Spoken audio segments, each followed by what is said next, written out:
I'm already going through so much, then to be disregarded and spat on by you is unspeakable, and for no reason. Do you delight in making me feel worse? Does it make your day knowing you make me cry and feel worthless to you? Who am I to you? Really ask yourself that. Punching bag? Daily joke? Unwanted friend? Yes. That's how you make me feel. Know that, son. I can't make you care. I can't make you love. It's your choice. Yours only. New year, new start, new everything. Your choice. Don't forget about me.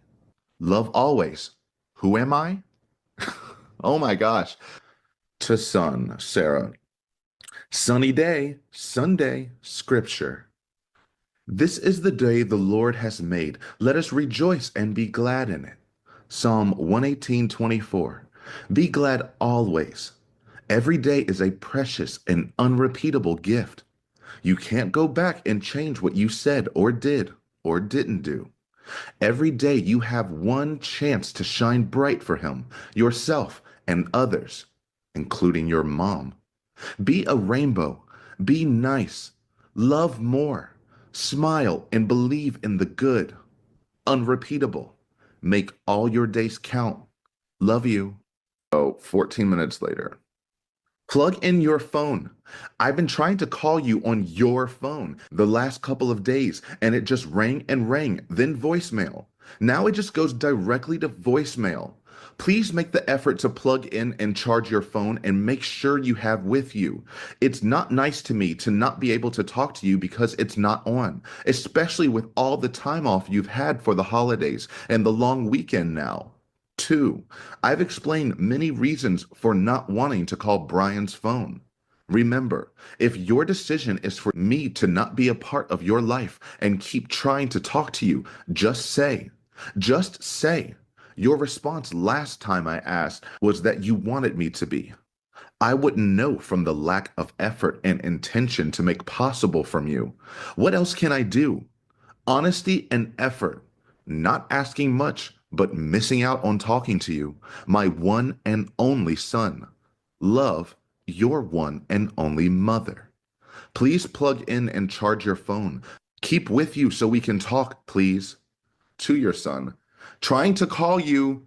Your phone goes directly to voicemail. Still trying to call. Why can't you make sure it's charged and on and with? Please know it is not me not trying to talk to you. Effort and love? To son. Trying to call again. I just tried calling yet again. Why can't you? Rather, why won't you make sure your phone is charged and with you to talk to me? For how many times I have asked you and Brian, I keep using my credits that cost 50 cents each to remind you. Please plug in, charge, have with. Love and effort? Day, Sunday, scripture. Whatever things are true, whatever things are noble, whatever things are just, whatever things are pure, whatever things are lovely, whatever things are of good report, if there is any virtue, and if there is anything praiseworthy, meditate on these things. Philippians 4:8. You have so many things that are praiseworthy and positive to think of joyfully, most of all, him, and also including me. I meditate on the good things and people I have right now, no matter where I am, and always focusing on the positive. You can too. See the rainbows in the storm, no matter how heavy and hard they are. See them and know they are coming. Meditate on the good which is everywhere. Love and effort. To son. I love you. I hope you're enjoying your day, my lovely darling. I'm thinking about your sweet face and how much I love you. Love you, love you. I'll keep trying to call. Miss talking to you and knowing how your life is going. Please don't ever think I'm not a part of it. I am, no matter what or where. I'm never going to give up being in it. And for you, no matter what or where.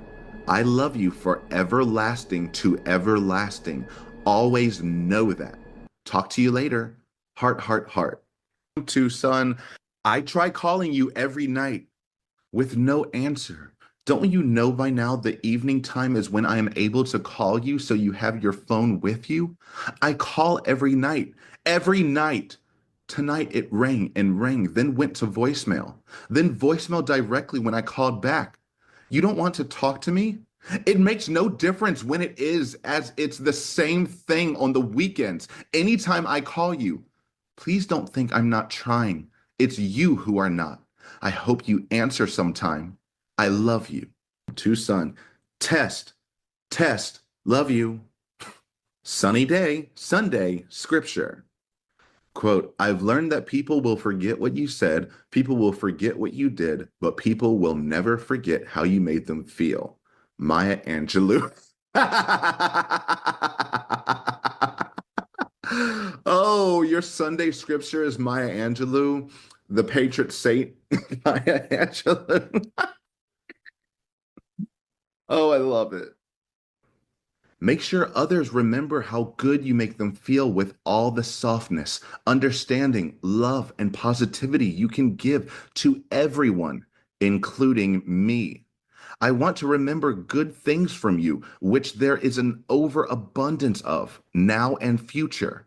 Make a difference. Be the difference. Take the extra minute or extra effort to remember that I remember too how you make me feel, your mom, along with everyone you come in contact with. Remember, I love you.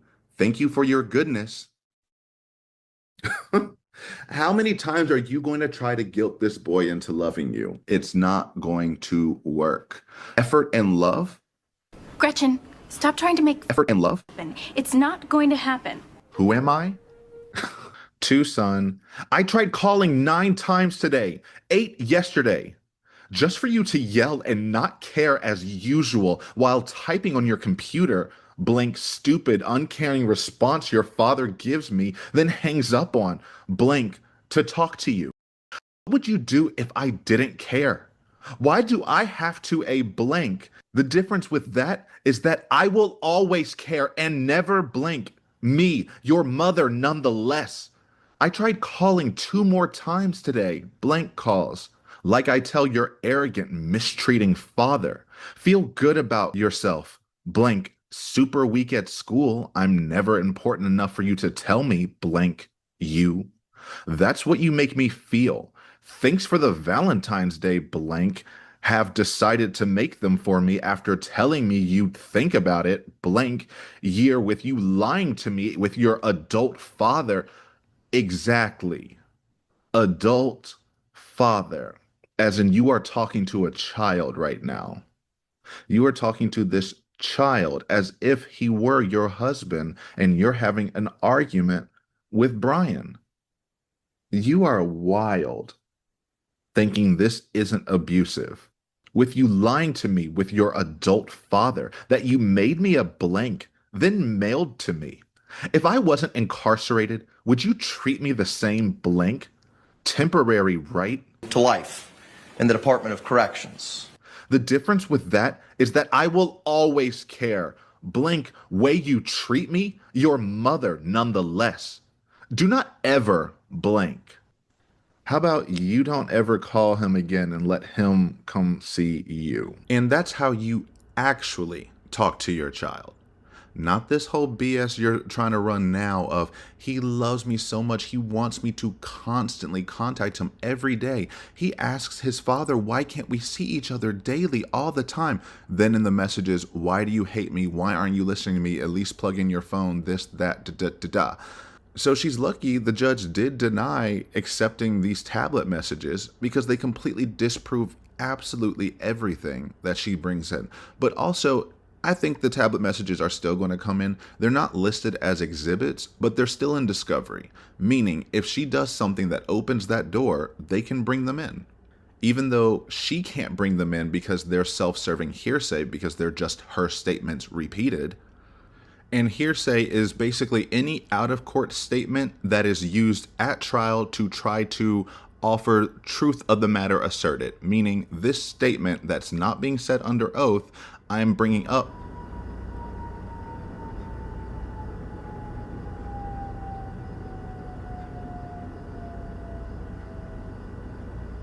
Take it away, Paulina. You get it. So you can't use out-of-court statements as fact, only to build context.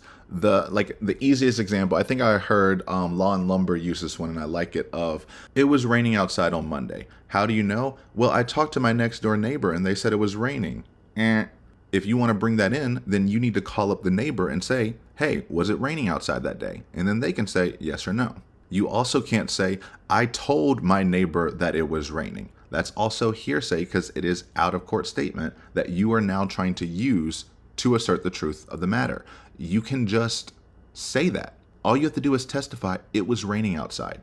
So for her, she thinks she can use her own out-of-court statements as proof to assert the truth in trial, when actually it's no, you just need to testify. And if your word holds up and you have credibility, then it'll be listened to. And if you don't, I'll do the best I can with what I got. Oh! and it's just like testifying. It's similar to, and I may have made this connection before, but it was in the Amber Heard trial where she wanted to submit an email where she said, oh, he hit me on a plane. How do we know? Because I emailed myself afterwards saying he hit me. And we're like, no, just because you sent yourself an email doesn't mean it's true. And like she liked to say, what? It's almost like I would be information gathering or anything. Like you think someone would lie about that? Yeah, I really do. That's why that's not allowed, because it's self-serving hearsay and you can testify yourself. So you don't have to say, I have an email that says he hit me on a plane. Just say he hit you on the plane. And if your word carries any weight, then that's your testimony. But if you lie again and again and again, and then you have to say that, your word means nothing. So you trying to get documented recording things that are just your statements are not going to help. Just testify yourself. He didn't answer to any of my responses. No one answered my calls. There you go. However, Brian didn't respond, not even one time.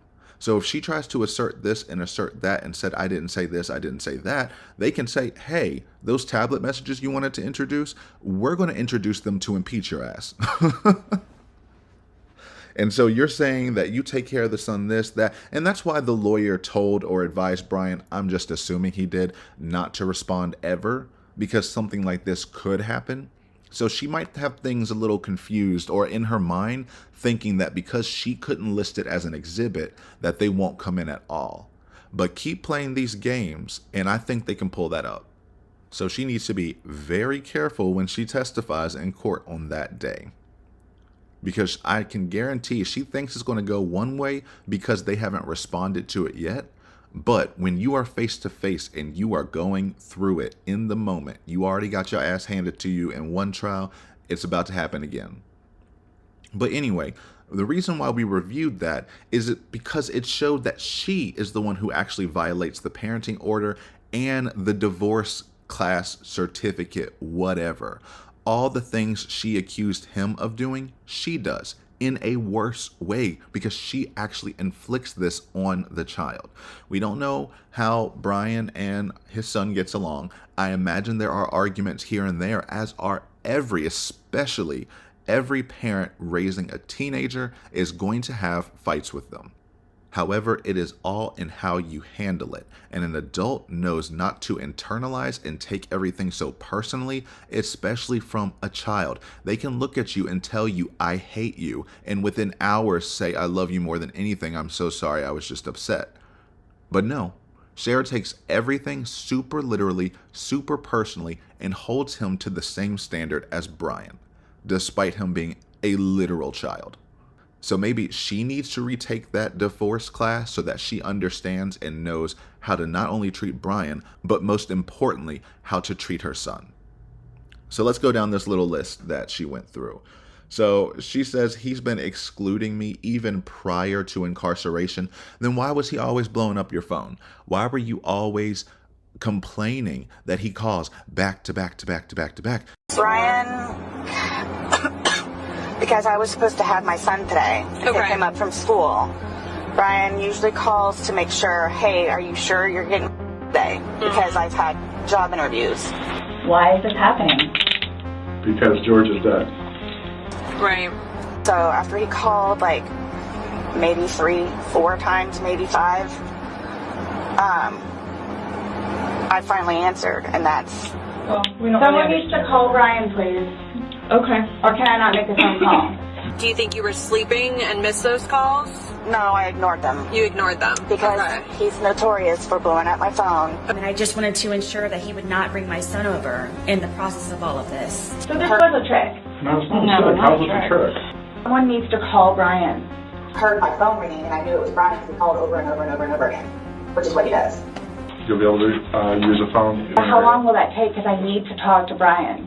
So you assumed it was him, but you didn't know Brian was calling you, but you assumed it was Brian? Yes, because he calls back to back to back to back to back to back. That's why I just needed my final answer. Okay. And why was it that you were calling her? Well, it was going to be Monday. I had him on Sunday and dropped him off at school, and I was calling to try to find out if she was going to be actually picking him up that day.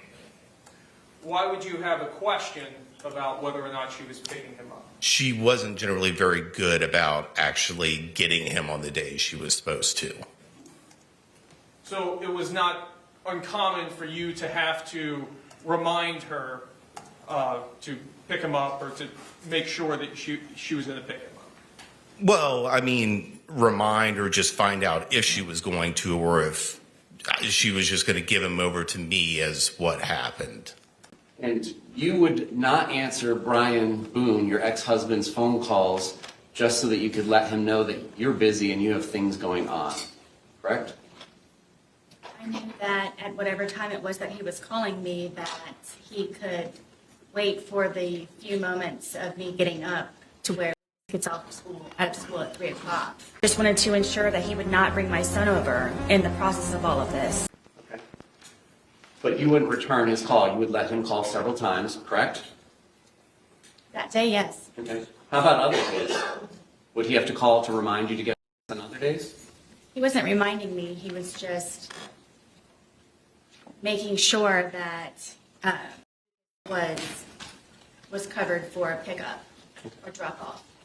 Because he wants to make sure my son is covered. It's not reminding. He's just trying to call to ensure that I know, also known as a reminder, because you left your child at school so many times that it became an embarrassing issue. But anyway, now we get into this numbering system.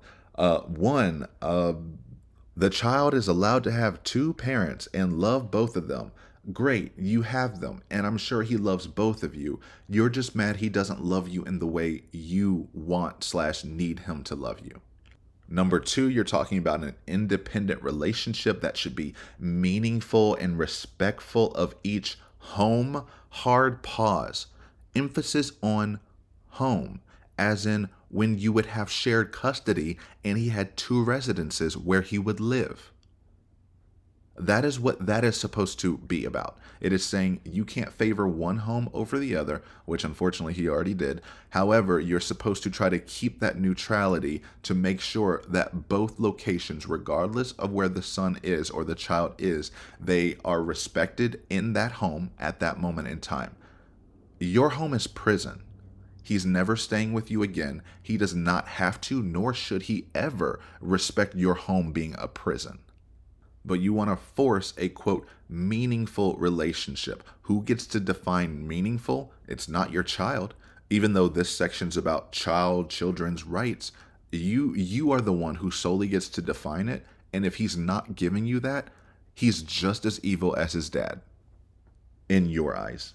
And number 3 wants to be free from being present in these phone calls so that she can have all these talks on her own, because it's only because Brian's there that her son is not treating her the way that she wants. But according to the text messages, it looks like he would have to force him to call you. Not force him, but him being in the room means he's facilitating the conversation. And it seems like without him in the room, he's not trying to call you at all. But also it's this weird thing of it shouldn't really matter if he's in the room or not if you're just having a regular dynamic. But if you're trying to ask him inappropriate questions, if you're trying to actually alienate him from his father so that he loves you more, then of course you will want Brian as far away as possible. He is being a good father and monitoring the communication that his child has with a convicted inmate who has a history and a pattern of causing him emotional distress in the past. Whatever. Number 4, enjoy mother's family. She really wants her quote-unquote deceased family, even though she has 2 living brothers, maybe a half-sister and more distant relatives. She just lost a lot of her immediate and directly extended family, which is very hard. I understand that, but people deal with that all the time, unfortunately.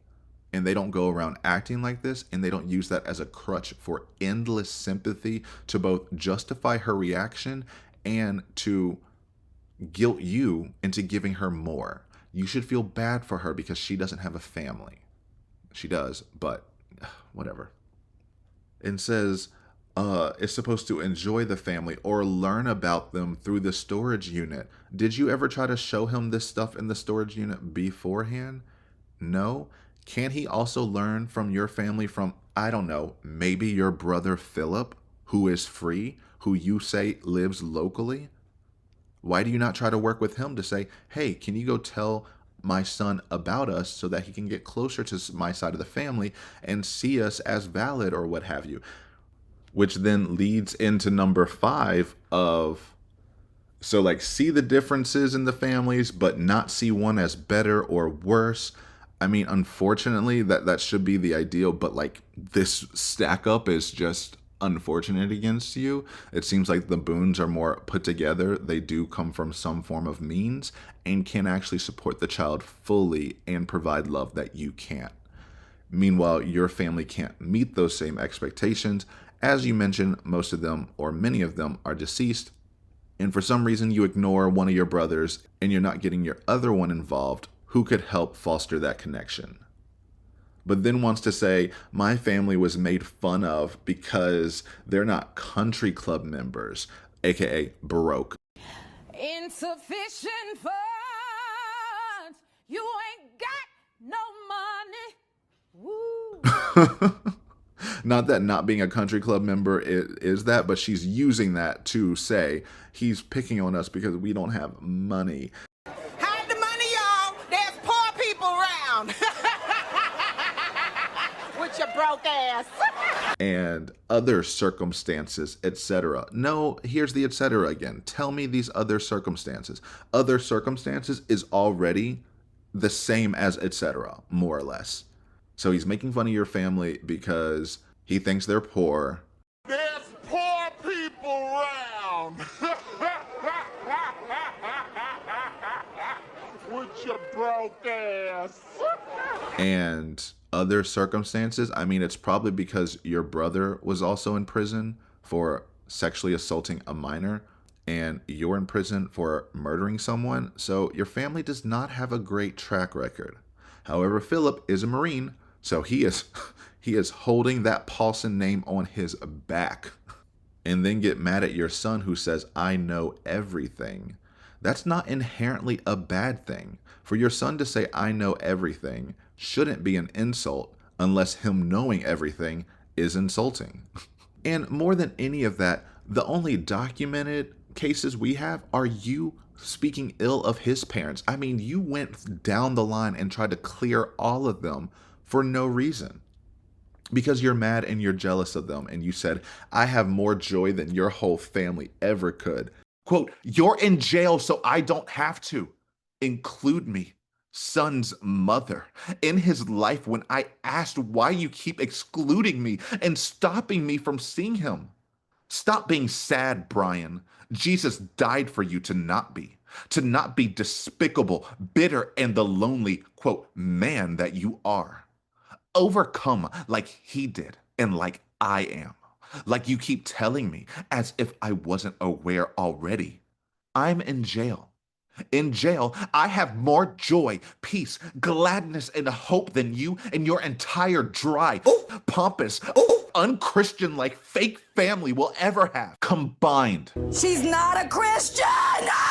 Divorced oldest son. And divorced daughter. Perverted spinster younger son. Sad, secretly depressed, lonely, closet case mother wife. Damn! arrogant, narcissistic, self-righteous father-husband. You reap what you sow. She's tampering in dark-sided stuff.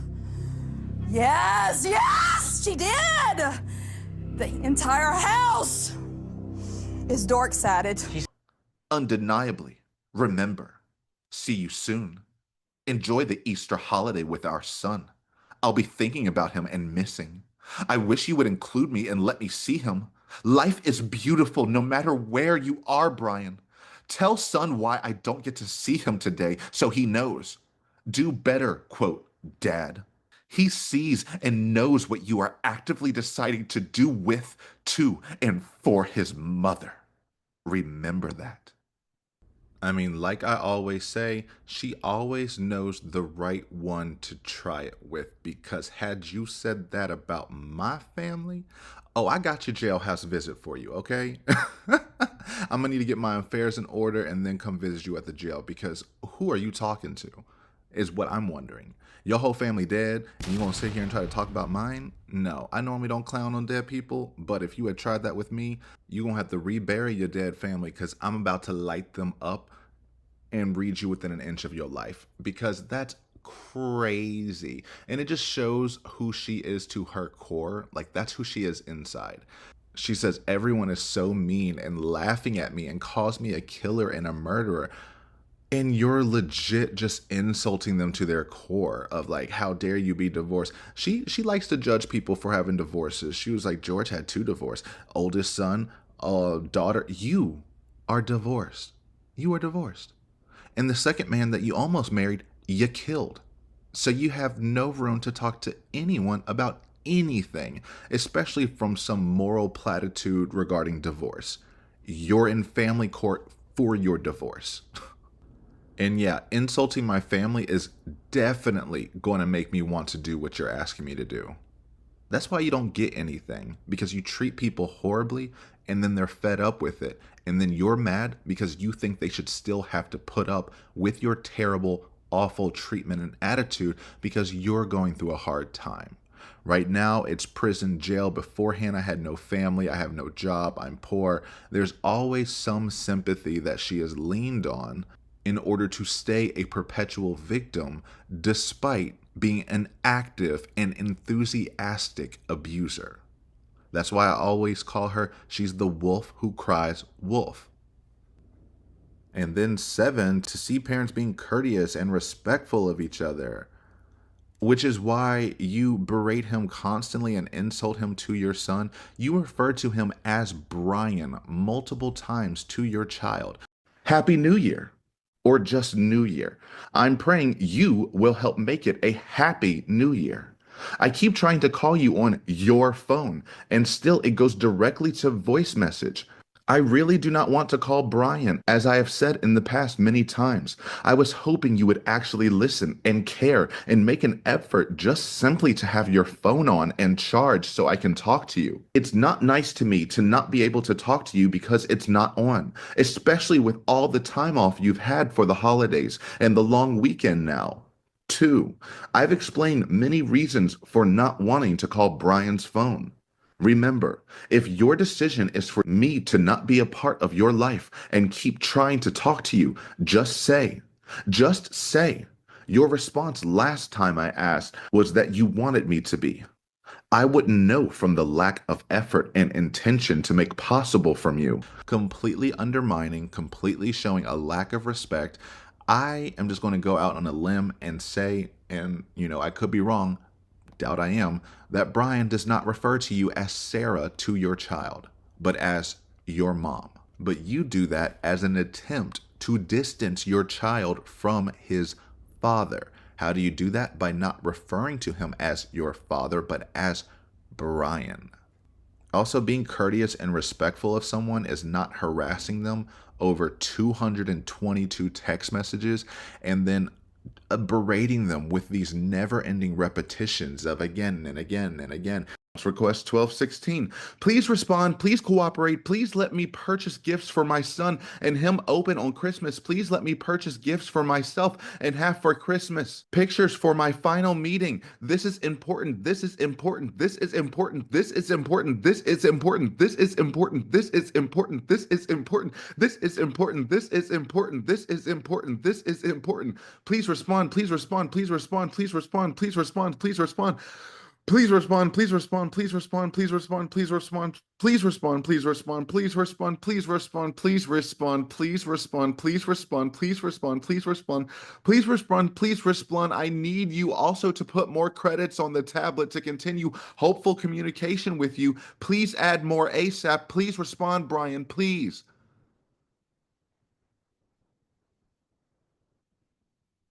I needed a moment of silence for that one. For fuck's sake. Make the effort, Brian, part of the solution, not problem. Remember? Not being a lying, malicious, unhappy, bad example to my son on how you think it's acceptable to treat me, his mother, and other woman. And yes, what you are doing is and has been proven mental and emotional abuse. It's recorded again and again and again and again, again and again and again and again and again and again and again and again and again and again and again and again and oh my God. Whoa. Oh my God.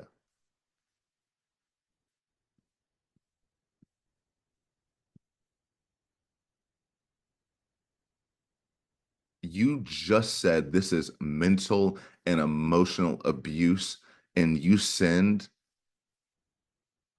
this many agains? What the F is your problem, dude? Okay, I did some rough, loose math. She wrote this over 1,500 times. Explained everything I have been asking for months, years, blank providing. Do you see how difficult and drawn out and blank are making this? No food, no coffee, no books, no envelopes, blank, no socks, no visits with my son, no gifts for my son, no blank.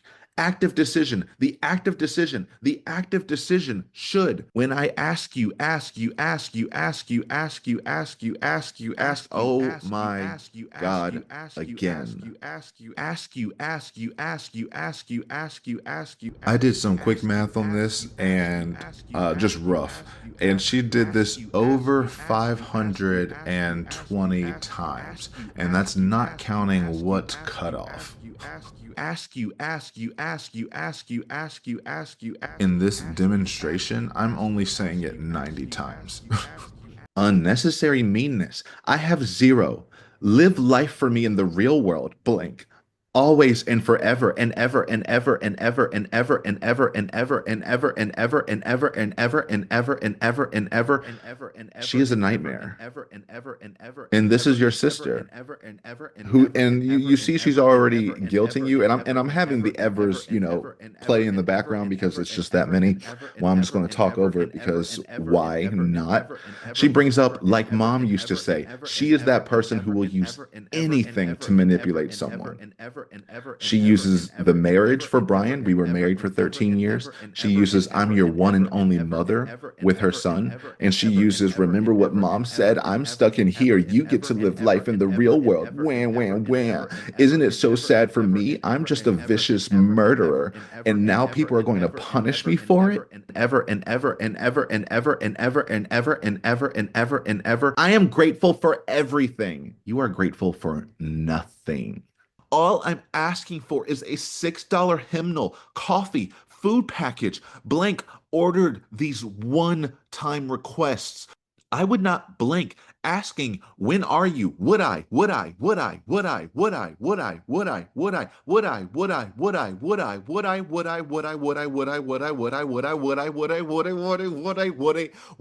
crashing out. Would I? You not cooperating blank, doing what the court and judge have told you to do. Aren't you understanding this? Solution. Send me money, send me money, send me money. Put away your blank. Cooperate. The way you are acting is being so boring, useless, blank. We'll never know the supernatural power it takes me to blank, understand and believe. And I know I, quote, bothered you, ear blank, today while you were outside smoking because you made blank to any of my messages. Have your drink already too. For blank Christ meaningless sports. You would not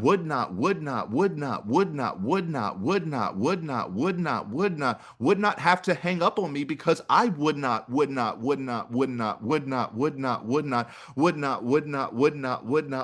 have to call you or keep blank the same things over and over and over and over and over and over and over and over and over and over and over and oh my gosh.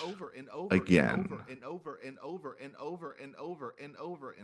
A genuine nightmare. Like, seriously, a horrific person to do this to someone. And then are shocked that they still ignore you. Thank God you are behind bars, because when you were out, you made sure they couldn't ignore you. What happens when George tries to ignore you? You rip up his effing birth certificate. I beat you to the punch. Want to do the dartboard with me? Come. Owner to Mo. I know you won't answer, Mo. Tell him to come finish the dartboard with me, please. I miss him. Ask Jorge to call me, please, when he gets a minute. Can you have Jorge call me, please, when he gets a chance if he's with you? 10:50 a.m., 55 seconds. Owner to Mo. Hello? Can you please have Jorge call me? Willing to give back. Don't know if he's there or at parents. Really want to see him. At 10:52, 16 a.m. Not pursuing after 12 o'clock. Ever again. 12:19 p.m., 23 seconds. Owner to Mom Jorge. Please call. Come over. I'll come get you. Come over, please. I need a super hug. Hugs? Please. Need. You.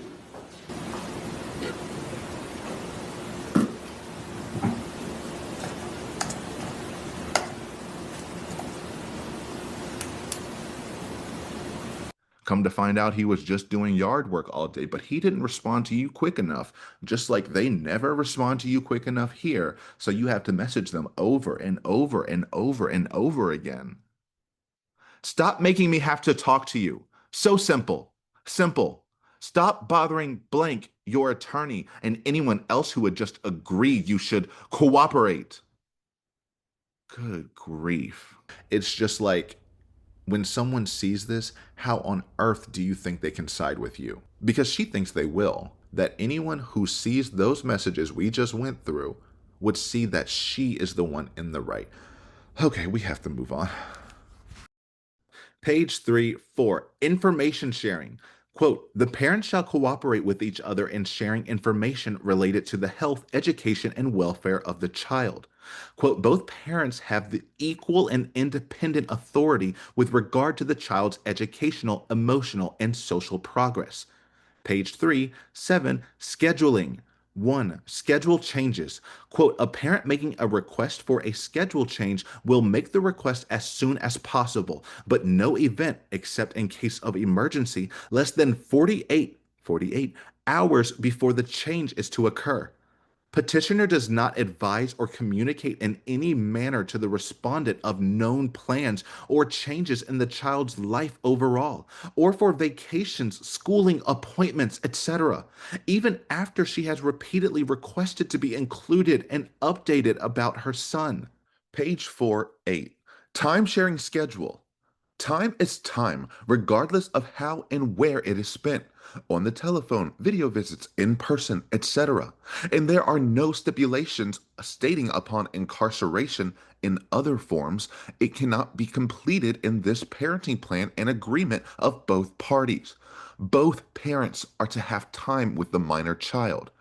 Petitioner has withheld accordance and inclusion of the respondents in any, quote, time on any holiday, and has made their overall allowed time together extremely difficult, uncomfortable, and inconsistent.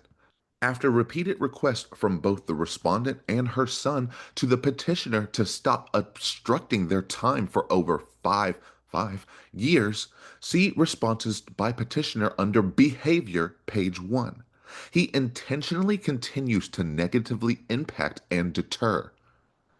Page 5.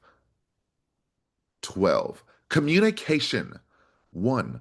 Quote, between parents, all communications regarding the child shall be between the parents. The parents shall not use the child as a messenger to convey information, ask questions, or set up schedule changes. The parents shall communicate with each other by text, telephone, email, on in person. Respondent continuously makes every attempt to be included in her son's life with meaningful, intelligent focus and input to make him a greater person, as she did foremost before her incarceration.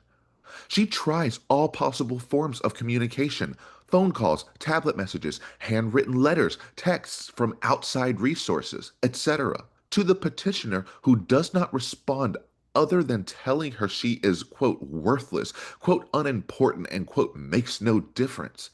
If any response at all from avoiding calls, not one response via tablet message for over five years, or any other response requested to know about her son and how she can be included.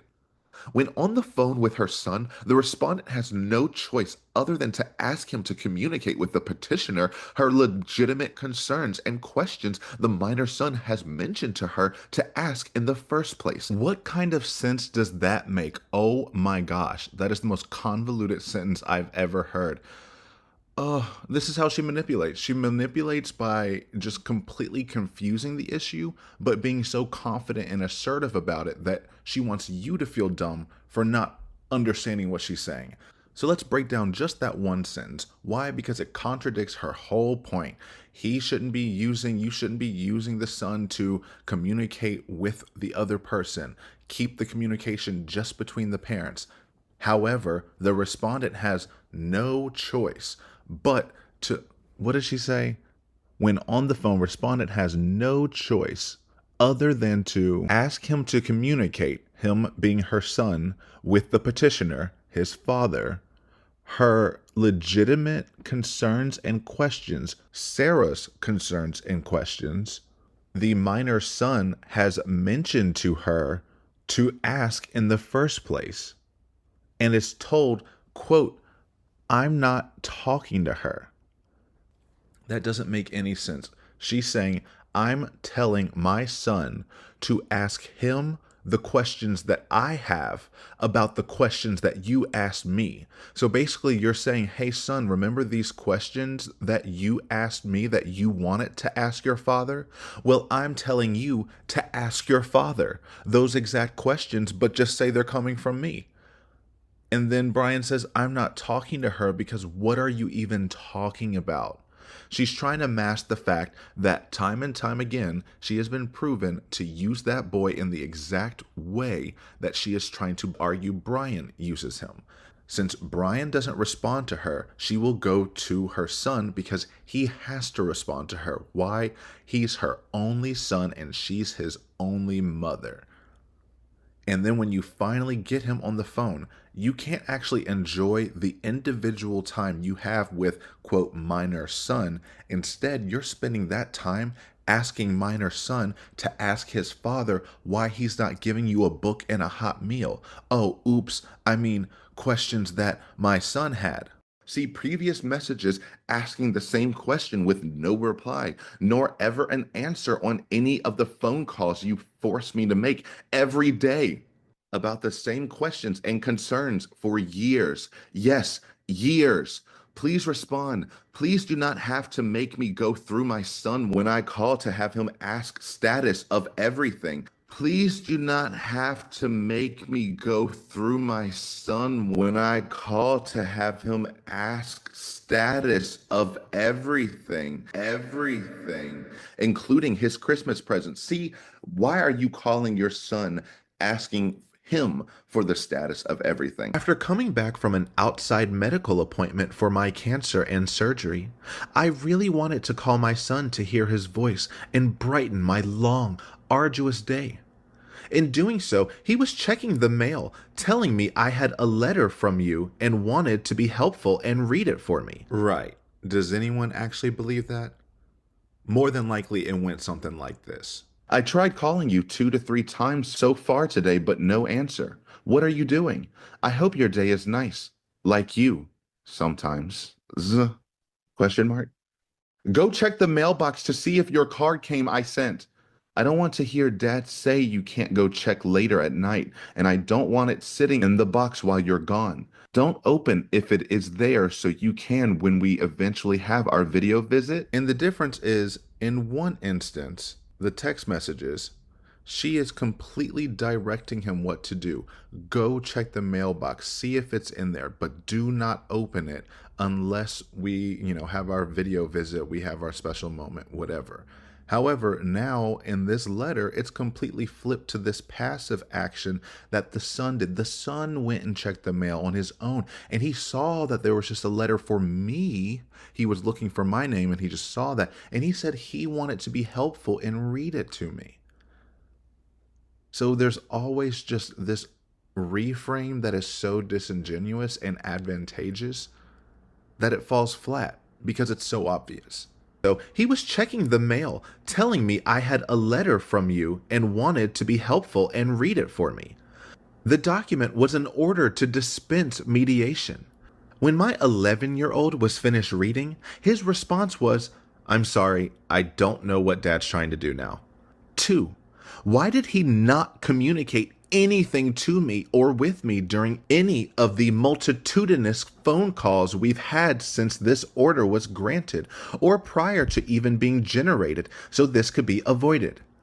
I call almost every day to speak to my son, then call former husband during the day while my son is at school to try and attempt having reasonable conversations, discussions about personal matters such as this.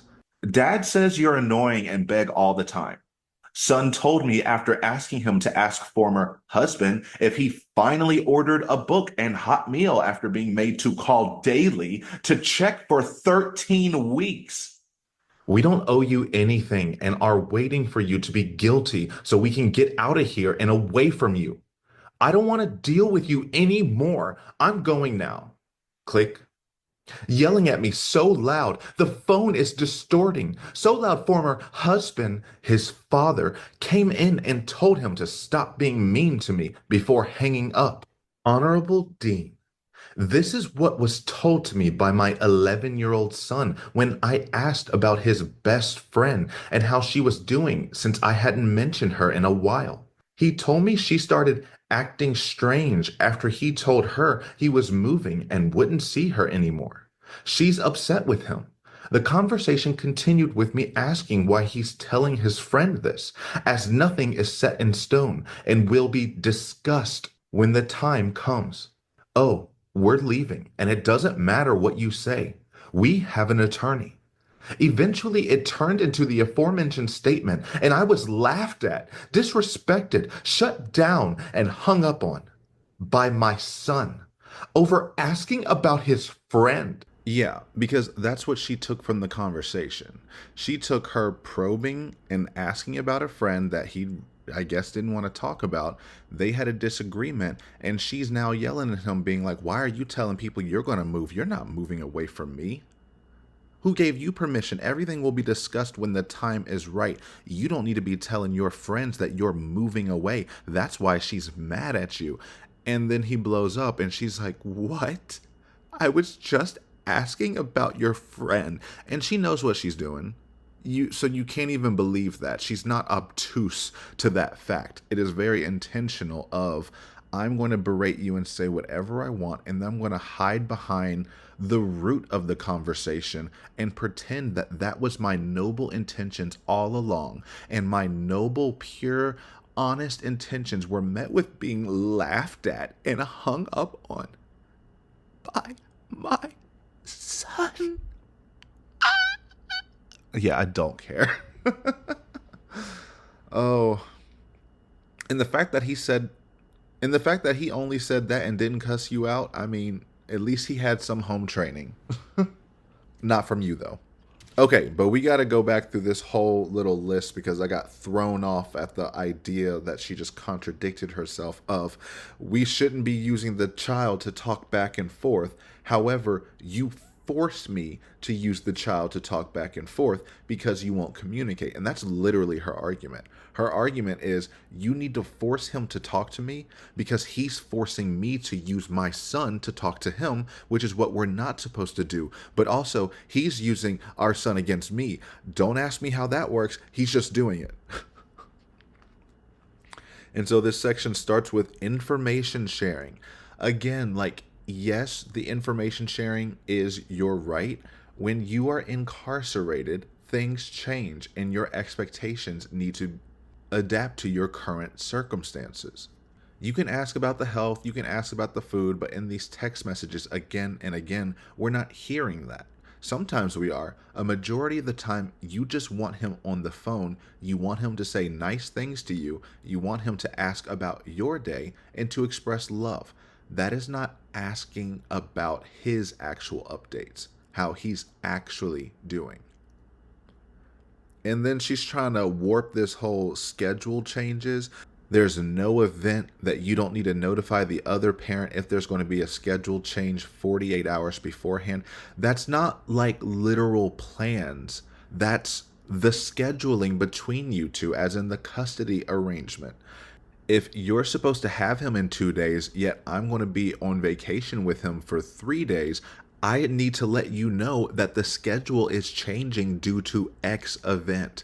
That's what that is talking about. It's not saying, hi, we decided to go to Applebee's instead of Chili's, got food poisoning anyway, but I thought we should tell you that the plans changed. What? No. She wants to know the absolute minutia to what they are doing, when and where. And then she's going to get upset about it. You take your son on a vacation to Antarctica, a once-in-a-lifetime kind of cruise, incredible experience? No. She's mad because you paid $2,000 for the plane tickets and didn't give her commissary. It all traces back to her. And she's like, I keep communicating in every way that I want to be updated and included. We get that. No one wants to, he is divorced. He does not want to keep talking to you at the level and rate that you are talking to him. If you were asking for weekly updates, I think that would still be a little much in my mind, but that's more reasonable. Give me weekly updates. Actually, that's not unreasonable at all. Can you give me just a weekly rundown just so I know to check in? You are asking for daily, hourly. You message him sometimes essays worth of messages, and you'll do it within 15 minutes of each other, and then keep getting mad and angrier that he won't respond to your compounding, never-ending list of questions that also are the same exact questions every time. That doesn't create a channel of communication where someone wants to actively participate. And then she gets mad at you for not participating in her hostile communication methods. The court is not going to force the other party to communicate with you in the exact way you want to communicate with them, and you're allowed to talk to them any kind of way you want. It should be based off of behavior and decorum. If you're going to give all this attitude, hurl all these insults, make all these accusations, then you can wait another week. But if you both know how to be civil and come to the table, let your child have some kind of normal interaction with her that is not completely self-centered and focused, and then utilized to guilt him into spending more time with her later, and then mad that he doesn't do that later, without realizing that you just continuing to put more and more pressure on him means he wants more and more space for a longer and longer time. So then when you finally do give them 2 weeks or even a month break, and you're shocked no one reached out to you, they need a 3, 4, 6 month sabbatical from you just to recover from the consistent, incessant, never-ending beratement from the convicted killer in prison. Whew. Then she moved on to time sharing. Time is time, no matter where I am. Incorrect. She wants to say it is not mentioned in the parenting plan. She does this all the time. Incarceration is not mentioned in the parenting plan. Yes, because the assumption is that both parents will be law-abiding citizens and not kill their spouses. That's just the assumption. You can't do that. You could not help yourself. Even when someone begged you not to, you couldn't help yourself. That's just who you are.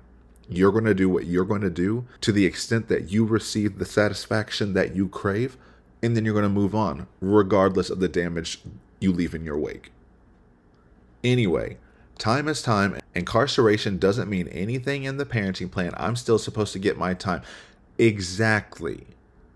Time sharing isn't, she tried to dilute it into saying both parents need to have time with the child.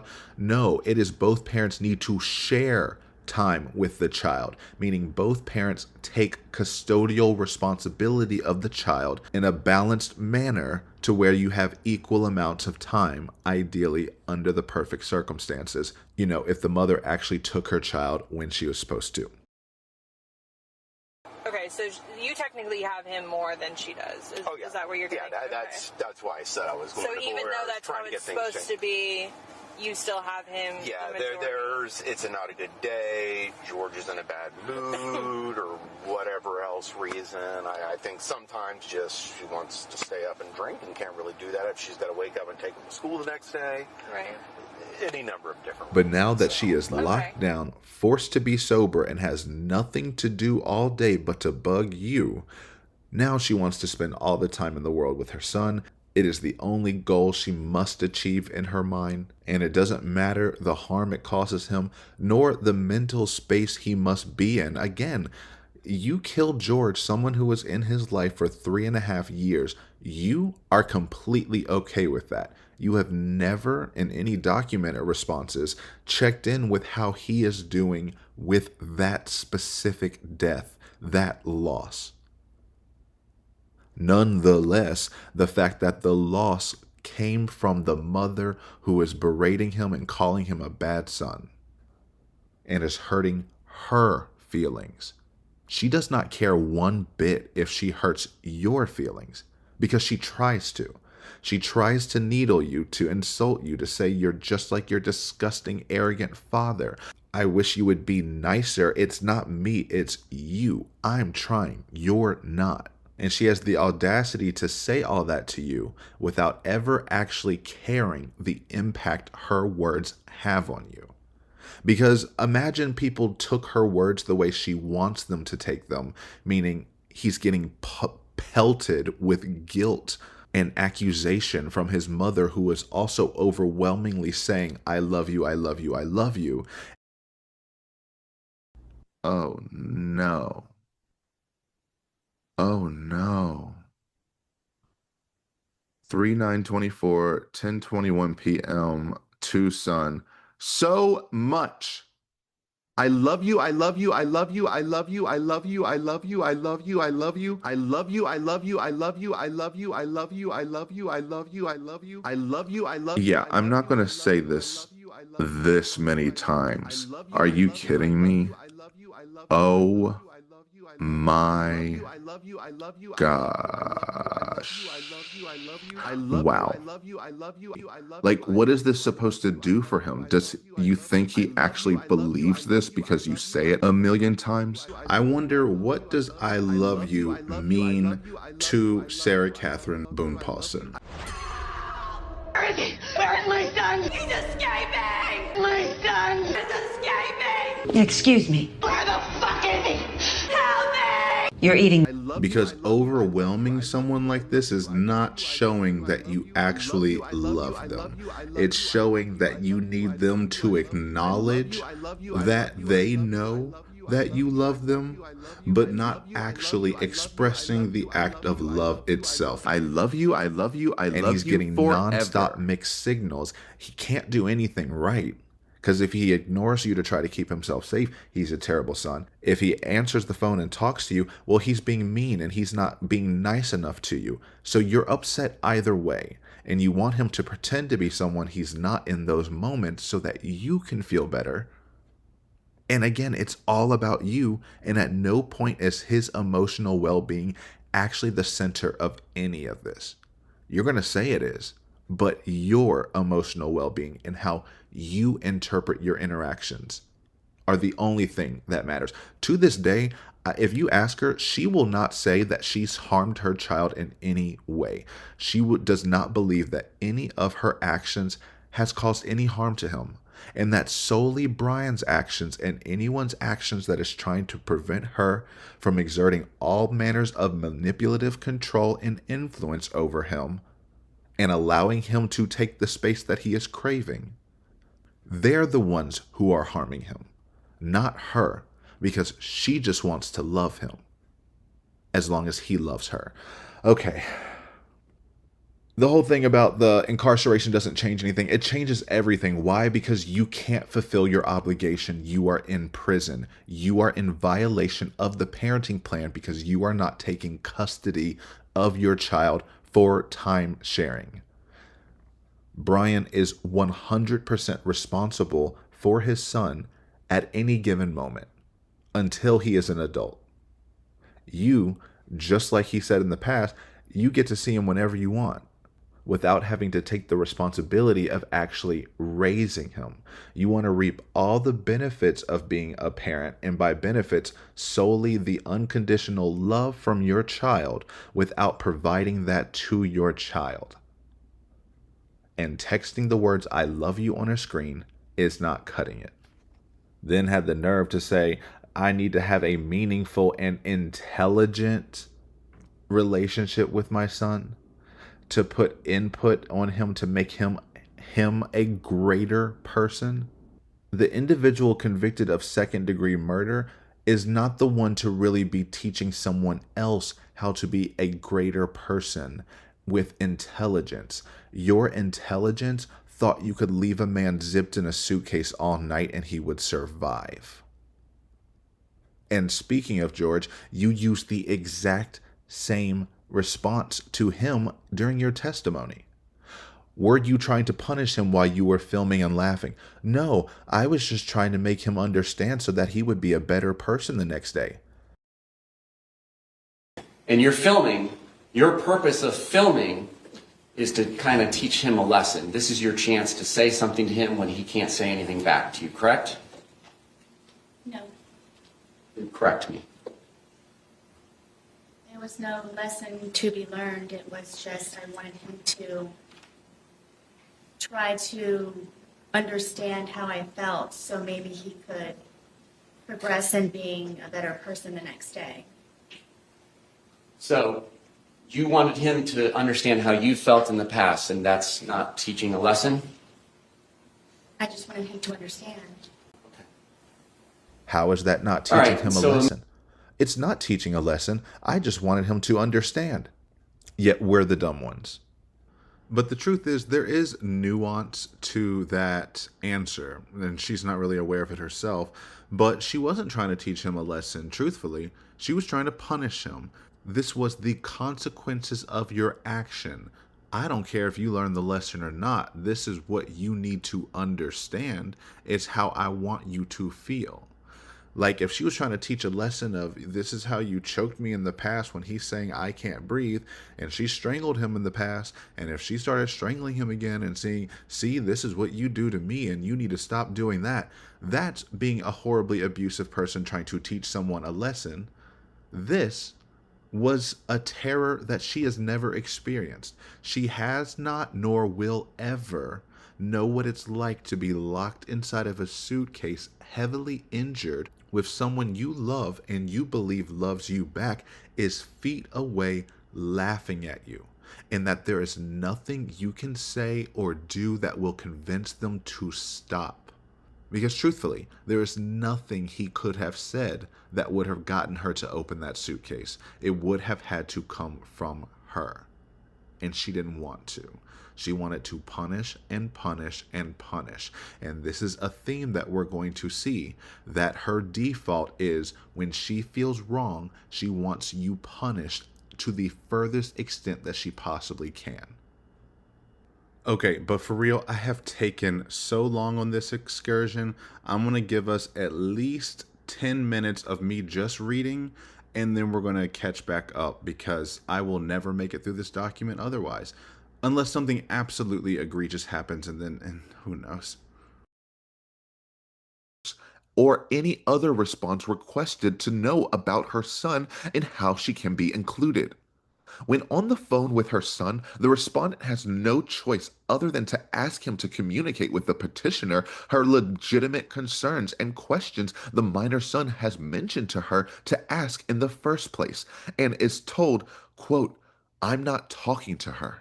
The respondent's son repeatedly apologizes for petitioner's response and actions towards her, knowing he does not get an answer directly either of his wants and needs, where he tries to involve her, knowing her advocacy and vigorous attempts to tend to him in every way, past, present, and future. 2. Quote, "Between parent and child, both parents shall keep contact information current. Telephone or other electronic communication between the child and other parent shall not be monitored by or interrupted by the other parent." Quote, "Electronic communication includes telephones, electronic mail or emails, webcams, video conferencing equipment, and software or other wired or wireless technologies or other means of communication to supplement face-to-face contact. The child may have daily phone call, text, Skype, FaceTime, and email contact with both parents during reasonable waking hours." Respondent has been trying all options to consistently communicate with her son in accordance to date without success, and with ongoing interruptions, unwanted inclusion, delays, and withholding of these active options by the petitioner. Page 6, 8. Changes or modifications of the parenting plan. 1. Quote, "This parenting plan may be modified or varied on a temporary basis when both parents agree in writing. When the parents do not agree, the parenting plan remains in effect until further order of the court. This plan is active and has been since the respondent's incarceration in 2020 to present, with no revisions agreed upon in writing or verbal when attempted by the respondent to petitioner, making the parenting plan in effect and current without further order of the court to be so otherwise. Petitioner has willfully continued to violate this active and ordered parenting plan in his blatant disregard for the court's authority and the parental relationship between the respondent and her son. All the aforementioned chaos in this section are further examples by experience of such, contributed and created by the petitioner. 2. Quote, "Any substantial changes to the parenting plan must be sought through the filing of a supplemental petition for modification. The petitioner's petition has not been granted in court and is awaiting judgment since being filed in 2022. Page 6, 14. Relocation.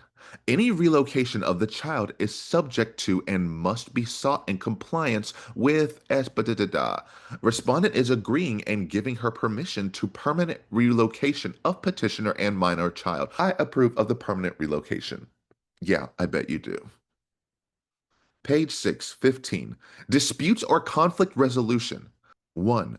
Quote, "Parents shall attempt to cooperatively resolve any disputes which may arise over the parenting plan. The parents shall use mediation or other dispute resolution, ethics, and assistance, such as parenting coordinators and parenting counselors, before filing a court action. Respondent has consistently and patiently cooperated in every manner with the petitioner and his counsel in hopes of mutual fair resolutions for herself, their son, and the court, instead of their ongoing exclusion, mass confusion, untruths, and obstacles for all. She has attempted to request mediation multiple times as stated and presented other resolution methods, including and simply by speaking on the phone with the petitioner, who has and still refuses to do, in avoidance of any further filings by either party. The petitioner and his counselor also avoided and ignored the court's uniform order to schedule and participate in the meeting of attorneys and unrepresented parties, which should have resolved and narrowed many items to be discussed in the now proposed trial. Foremost in priority, the respondent's continued parental relationship, which should have already been unhindered and encouraged by the petitioner. 2. In the petitioner's pretrial memorandum, page 4, He denies the respondent's ability to exercise any, quote, meaningful parental role due to her incarceration. This is an inapplicable assumption without merit and untruthful, along with many other of their other attempted slanderous remarks in hopes to avoid the truth of their own faults and violations throughout this case. One obscure moment does not define her as a whole person. Excuse me? One obscure moment? You've done this again. Oh my gosh. You did this years ago in a letter that made you sound horrible the first time you did it, when you said this was just some obscure, unfortunate incident. The relief he is seeking could have been avoided until he decided to involve our son and my maternal rights again. One obscure, unfortunate incident. I'm sorry, what? One obscure, unfortunate incident? Are you kidding me? Are you kidding me right now? This is why it feels like there's nothing redeemable about you. Things like this. No remorse, no empathy, no recognition of the violent, horrific killing that you admit to doing. You admit that you did this. You never were in dispute that you did not zip him up in there and leave him there. That's how he died. You did that. And you're going to call it one obscure? And you keep saying obscurity as though this is not known. We know exactly what happened, who did it, and why you did it. How do we know this? Because you filmed it. I know we had to go through the whole trial to be like, oh, why did she actually do it? And she hasn't actually admitted to it. But she did. She admitted to it as soon as she pressed play. For everything you've done to me. For everything you've done to me. For everything you've done to me. Fuck you. For everything you've done to me. She has to repeat it so that she could stress it so that you knew. Her answer was, what is happening to you right now is not obscure. It is not unknown. It is specifically defined as a consequence of your actions against me. Because you slighted me and you caused harm to me, now you must pay with your life. And now you want to say your choice to do that, it does not define you as a person. It absolutely does.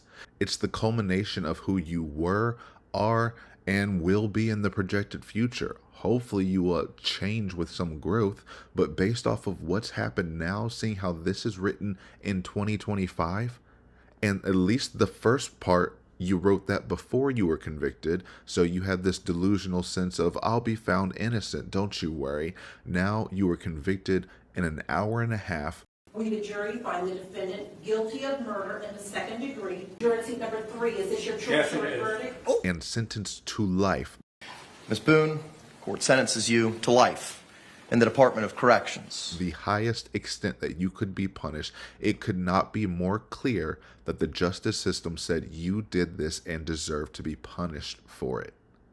Yet it's obscure, an obscure moment, as though George Torres was a moment in her life. Well, because he was, but he was not a moment on this earth. He was an effing human being. And you have tried to erase that from the beginning because you've had to. Because you know, if you recognize his humanity, if you recognize the terror, pain, and suffering that you've put him, his family, his loved ones, everyone through, then you would truly be a horrific person.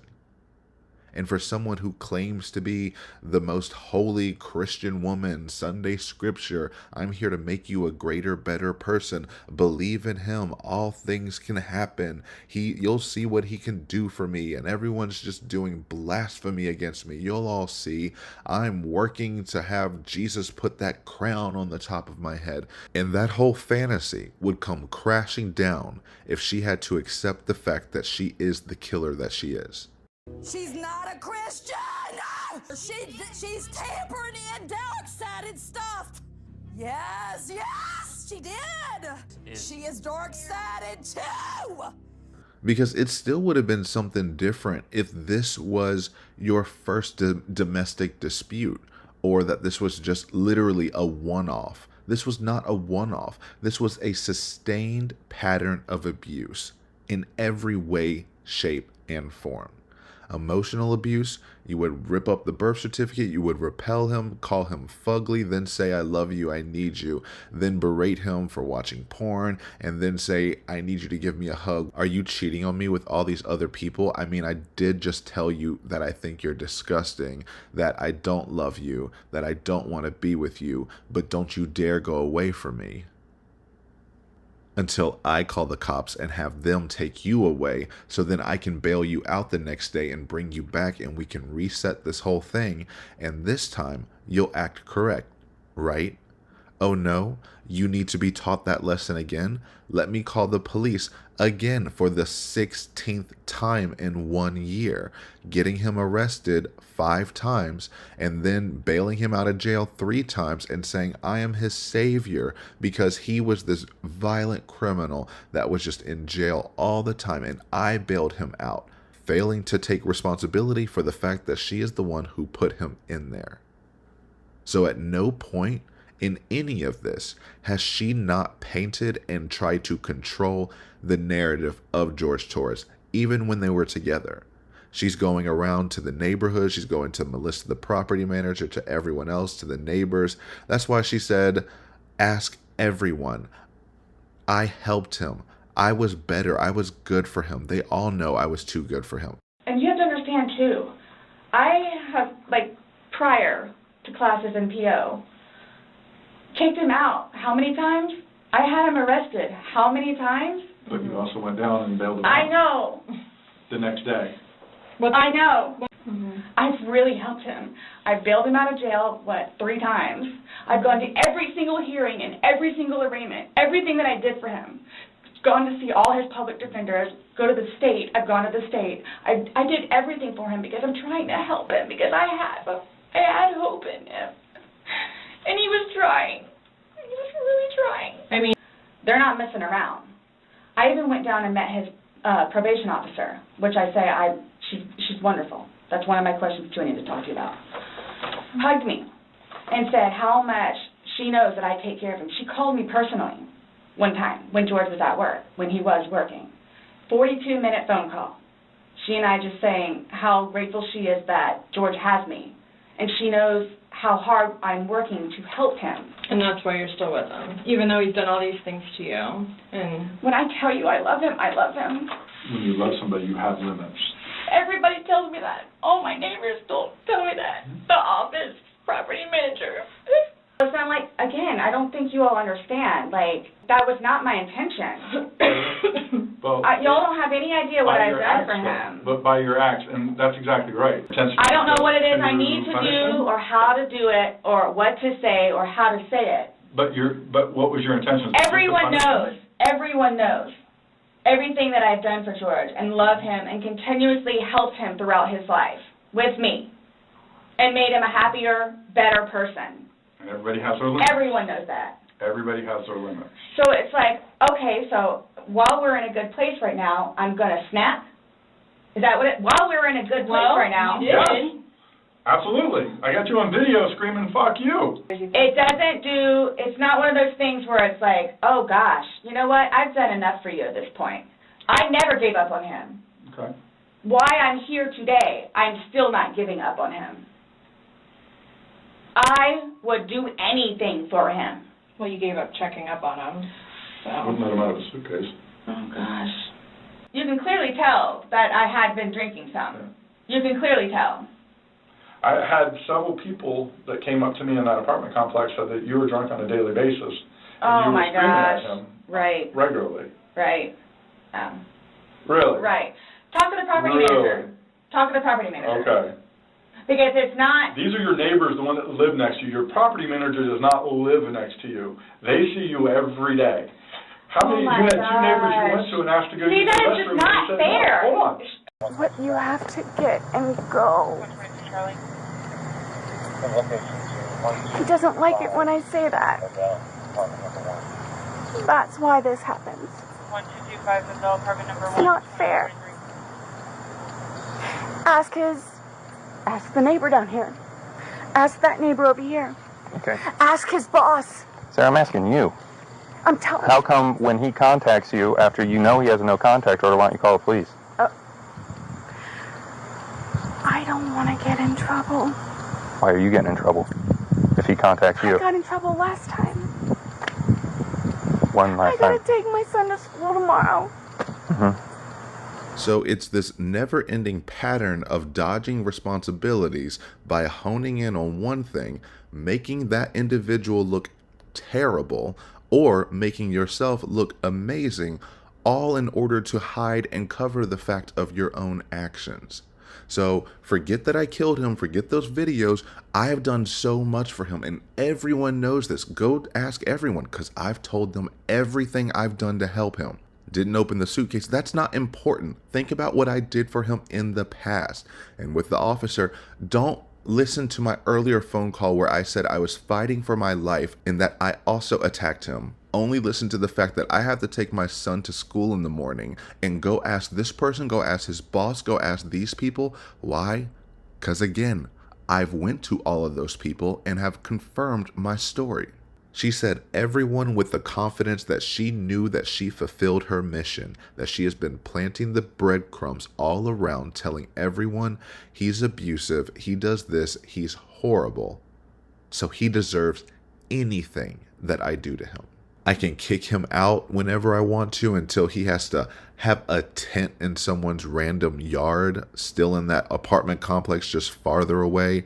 I can berate him, I can claw, scratch at him, hit him, push him, and he deserved it because he hit a woman. I had nothing to compare to. I've never been hit by a man ever before in my life. I was raised hitting a woman was wrong and should never happen. No excuse. And she always has to put that no excuse because she knows she was even more violent, has clawed, scratched, attacked, punched people. Brian specifically in the past. So that's another thing. Like, if you want to really go down this rabbit hole and talk about who's a fit and unfit parent, you have a history of domestic violence, as in arrested third-degree strangulation, felony. Hands behind your back. For what? For battery domestic? Me? Both of you. You two hitting each other. Doesn't go down like that. All right? Is this for real? This is for real. Why? I already explained to you. Chest on flag. Why am I in trouble? Spread though? your feet. Spread your feet apart. Why am I in trouble though? Because of Why the am marks I in he trouble? has all on his neck and the inconsistencies That's of me the story. fighting back. I can't. Okay, step back a little bit. Why? Because I fucking fought back? No, because everybody that goes in my car gets checked. No matter who you are. No. I mean, like, seriously, like, I literally just started my job a week ago. He does not. As you said, you've never been hit by a man before, meaning Brian never laid a hand on you, but you laid a hand on him multiple times. You said when she drinks that she can get physically aggressive. She can. I mean, she did it to me a lot, where she'd hit me and stuff like that. I mean, What do you mean hit though? She punched me. I mean, more arms. She many times would use her claws. I mean, I had scratches on my neck at times, on my arms. I mean, And we were informed of some injuries that he has. So he's got scratch marks to his back. I know what that's from. Okay. Because there's also like a scratch on like the back of his neck. Like kind of like going, but it's like going straight across. I have no idea what that's from. things like that where she'd dig with her claws. I never got that drunk, and I had restraint. I never touched her back. I think George didn't have that restraint, and at times he would hurt her back. So for all I know, all the times he got arrested, she started it. I don't know. I wasn't there, so. But I know she could get violent at times. Okay. But that just feeds into her stereotypes that she has even in this case. No excuse. I should never get hit by a man. My son needs his mother. No excuse. No matter where I am, what I did, no matter what. I was taught that I'm the mom, I'm the woman, I deserve everything, and you have to ignore my actions. Even though she'll never weigh them in the balance, you should just learn to man up and deal with it. But if you ever retaliate against her, you hit me, you're going to the judge, you're so mean to his mother and other woman nonetheless. You're teaching people how you should treat a woman. Meanwhile, you're a woman who treats everyone horribly and doesn't think you should have to change at all. And that's why she still held on to it even throughout her whole trial when we're saying, hi, cool, got that. Did he hit you that night? No? Okay, what did you do that night? You hit him? Okay, you hit him a lot that night. Multiple times, sustained injuries all over his body. You don't have a single scratch on you. Yet you want us to focus on what happened in the past to avoid highlighting your current actions. Continued and sustained, which it all boils down to, it's everyone but me. They are all doing this to me. I haven't done a thing to anyone. So just because George died, just because there was an obscure, unfortunate incident, a little moment in time that just happened to end someone's life, that doesn't mean it needs to define me as a person or a mother, even though I introduced that man into my child's life and then I took him out of it. And I never addressed it, nor do I think I need to. Actually, I need to be around him even more, and I need him to love me even more. That is so uniquely, torturously abusive that you guilt your child for not forgiving you and not loving you with the veracity that you want him to. And I can only imagine the things that you told him about. Like, you didn't ask him whether he's okay with George's death, but I can guarantee you tried to paint the picture of, he did this to me, he beat me, he did all this, he was deserving. And that might be another reason he doesn't want to talk to you on the phone. He probably doesn't want to hear you every single time I talk to you, a new way in which you are a victim for harassing someone else. And it's moments like these where I feel justified in not caring at all that she loses everything. She loses everything because of her own actions, her own lack of self-awareness, lack of remorse, coupled with her endless entitlement, perpetual victimhood, weaponized helplessness, while also being violent and aggressive. Like, with all the messages that we've gone through and the tone that she uses in everything that she's done, and now that we know that she has a past of attacking Brian while they were married, can you just imagine what would have happened if he got her in to feel the way that she feels right now? She's screaming at him over text. She's repeating herself so many times. She's running out of 30,000 characters on those tablets, which means I have no doubt that you would have been physically violent with him by now if he rejected you or did not listen to you or did not give in to your demands, because how dare he? When in reality, how dare you? Every single time you write a sentence like that, it enrages me like no other. But it does give me hope and karma, because terrible things do keep happening to you in your life, and you keep proving that they should. So I want to feel sorry for you at some point. I just can't. You make it very hard to be empathetic with you. Okay, but since I stopped this halfway just to talk about that thing, I might as well talk about the points that she already covered. So starting off with the son repeatedly apologizes for the actions that he sees Brian inflict upon me. Meanwhile, look at the text messages. How dare you? Why don't you care about anything? Effort and love? Remember, if your decision is for me to not be a part of your life and keep trying to talk to you, just say. Just say. Your response last time I asked was that you wanted me to be. I wouldn't know from the lack of effort and intention to make possible from you. What else can I do? Honesty and effort. Not asking much, but missing out on talking to you. My one and only son. Love, your one and only mother. Why can't you make sure it's charged and on and with? Please know it is not me not trying to talk to you. Effort and love? Please plug in, charge, have with. Love and effort? Meditate on the good which is everywhere. Love and effort. You don't want to talk to me? It makes no difference when it is, as it's the same thing on the weekends. Anytime I call you, please don't think I'm not trying. It's you who are not. I hope you answer sometime. I want to remember good things from you, which there is an overabundance of, now and future. Make a difference. Be the difference. Take the extra minute or extra effort to remember that I remember too how you make me feel. Your mom. How many times are you going to try to guilt this boy into loving you? It's not going to work. Effort and love? Gretchen, stop trying to make Effort and love?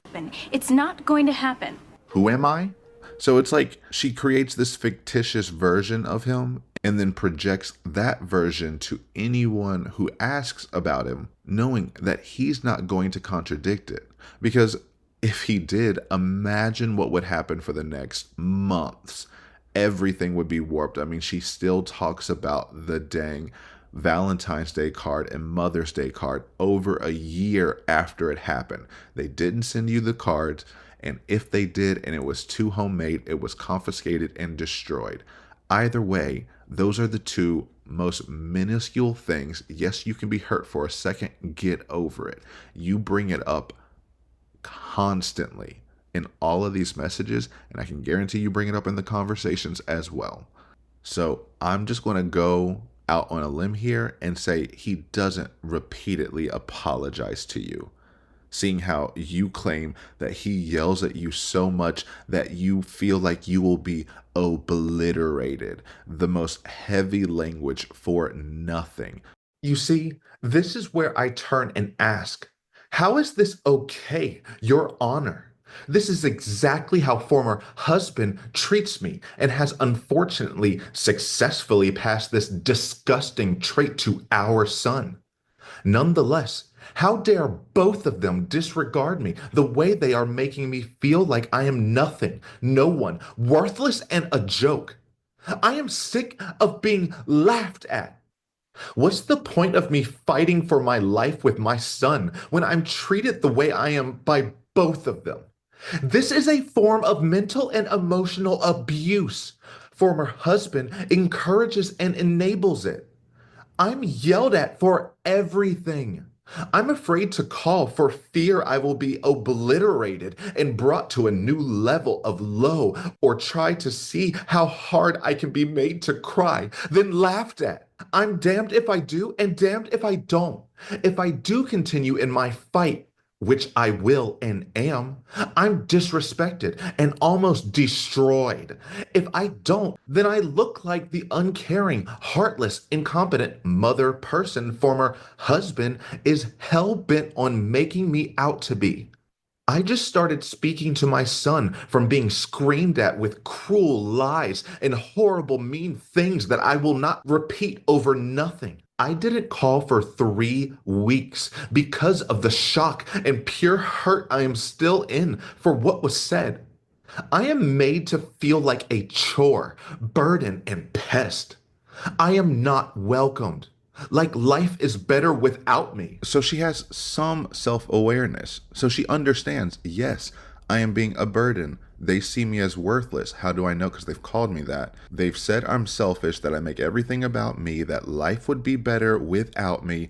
And she expects us to feel bad for hearing those words. We don't. More likely than not. 90% of us, we don't feel bad about that. Yes, is that unfortunate? Yes, does that hurt to hear? Absolutely. You know what hurts more to hear? You know, your loved one saying, fuck you while you're dying in a suitcase. So I think you'll manage. So it's all of the stuff of she knows that she is in control of her own abuse.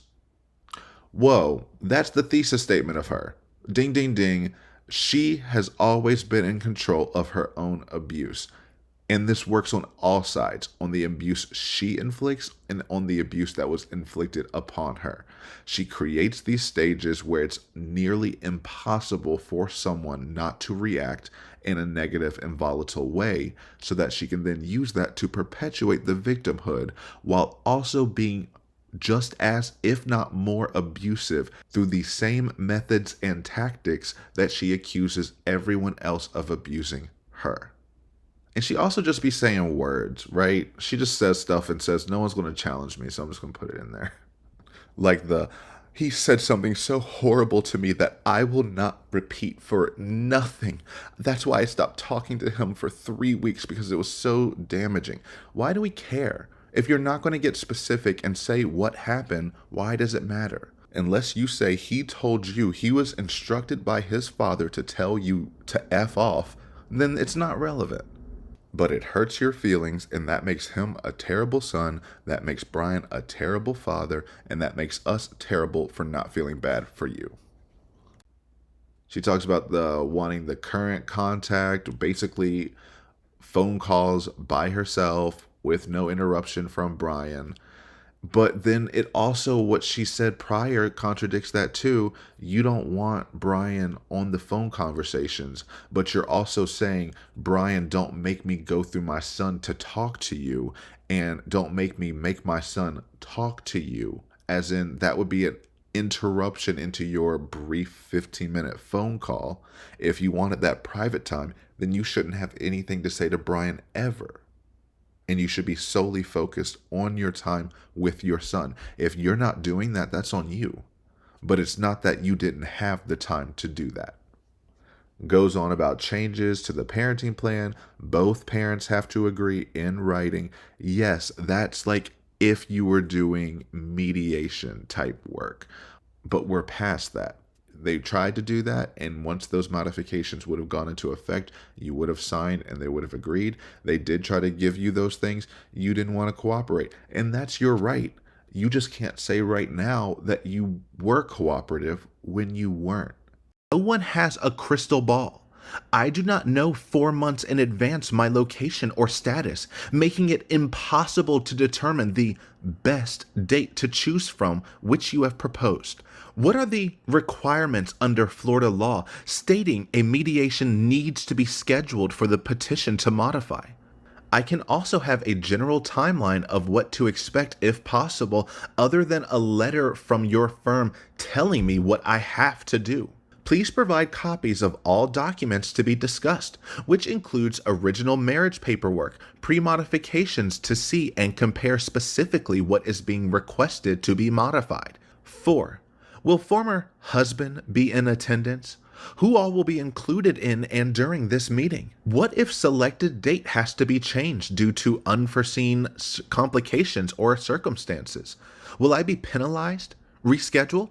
Is the point of this mediation to try to force me into signing or agreeing to the only terms available presented by former husband? Or are my modifications going to be allowed for discussion also in order for both parties to be included in the final agreements for and with the best possible outcome? 9. What if I do not agree? As said, I do not know what date is best for me. By answering and explaining further the aforementioned concerns and questions will most definitely assist in my decision making. Your expedited response is greatly appreciated, as well as providing all requested documents and information. Thank you in advance for your assistance, patience, and cooperation. Please understand, this mediation is everything and can help ease the ongoing pain of whatever former husband's daily terror is he choosing to inflict. Regardless of my circumstances, this mediation will allow a just and fair opportunity for both parties to be equally heard. I can make everyone aware I am someone and worthy, most of all, for and to my son. Please, Your Honor, please allow the mediation to be scheduled. Please take into consideration everything I have graciously said and explained, everything I still want to say and have a right to. I am to just accept defeat unfairly and be okay with everything? I am saddened how the justice system is so unjust and unable to help people as myself. I've communicated with everyone, tried to explain everything, to make my efforts known. What else can I do, Judge Dean? Please allow the mediation. Please help me in whatever, however you can. Please don't just show me where to sign former husband's unfair, incorrect paperwork. Any act of kindness, no matter how small, is ever wasted. Aesop. Please be fair and see my point of view and determination. I try desperately every day to come up with solutions for and in everything. The reason I am again contacting you directly, hoping and praying you are able to use your right, proper, and unprejudiced judgment and authority to help someone as myself finally have testimony to the struggle. And you've had testimony this entire time. Just because your word has meant nothing due to lie after lie after lie, that's a you issue. But you just revealed yourself, and that's the exact same reason why this motion is happening today.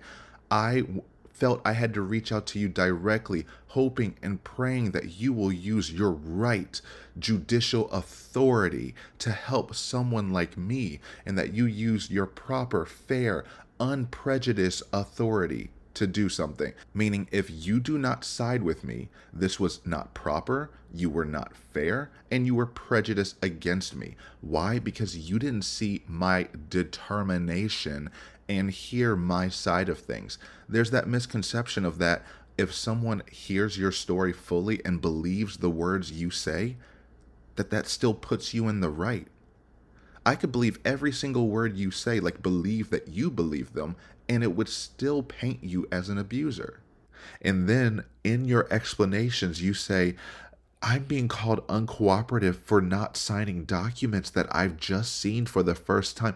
Okay, whatever, you're giving a justification for your uncooperativeness, but that's still being uncooperative.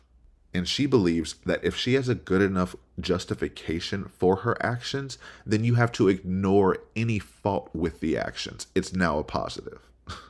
Then she wants to put out he's ignoring the, quote, court's authority. Again, because this is a new judge, she's trying to butter her up, because we've seen this time and time again with Judge Wooten, Judge Cranick, Judge Dean, and now it's going to be Judge Jackson, where she praises them, puts them on this pedestal, and then says, how dare you? You didn't believe me.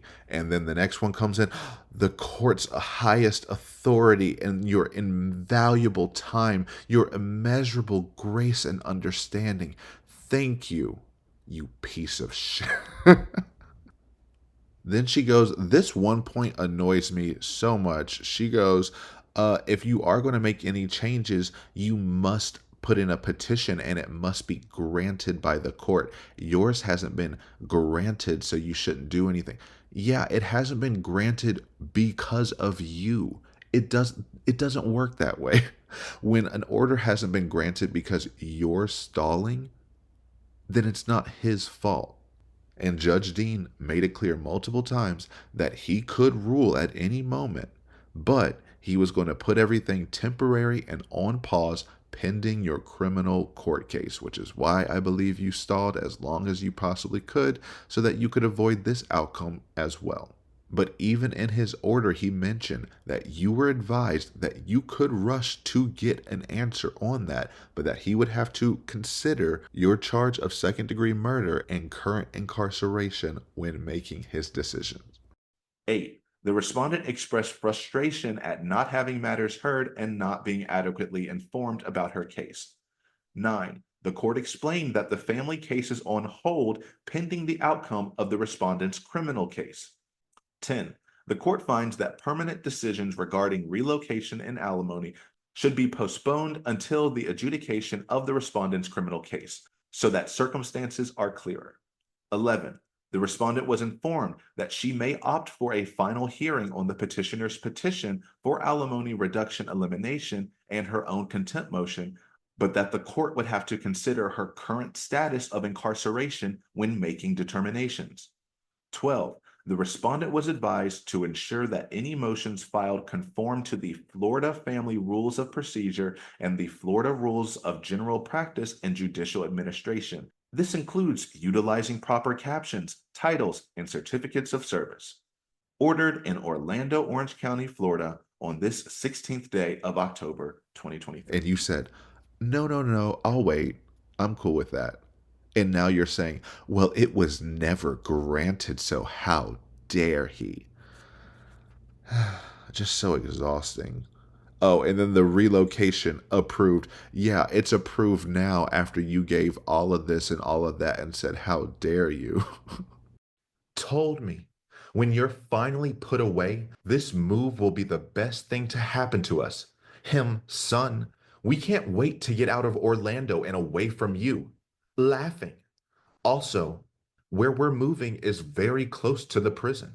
It's going to be very easy and convenient for us. And he said, look, it's going to be closer to the prison anyway, which is still, he has shown an extended behavioral pattern of adjusting.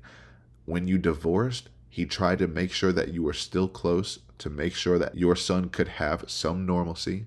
No. I bought her out of our house. Okay. I was going to just sell it and move because I kind of want to go back to College Park, which is where I'm from, but I thought it would be maybe easier for me if I just bought her out and kept that house so we had a little bit of continuancy, kind of. Understandable. So that's what I ended up doing, and then she moved right down the street here, so. And how long would you say the alcoholism has been a part of her life? I mean, it's always been a part of her life. It seemed to have gotten worse and worse. I think more or less kind of since we had. And I think a lot of it was the fact that she kind of, I guess, maybe felt trapped or something. Okay. That, I mean, before that, whenever she wanted, you're outside having a drink. Oh, I want to go play pool. You go over across the street, you play pool for a little bit. Yeah. That's not happening anymore when she got a kid. Right. So. How old's your son? He is 9. And now, even when he's trying to move away from you and got permission from the court to get away from you, he is choosing to move to an area that will eventually be closer to your forever home, known as Lowell Correctional Facility Annex. All right, now moving on. But that obscure moment really took me out.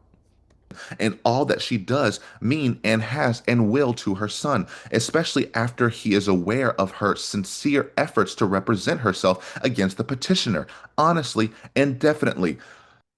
The respondent will always be meaningful and important and significant to her son, no matter where she is and how hard the petitioner and his counsel try to inappropriately, quote, prove otherwise.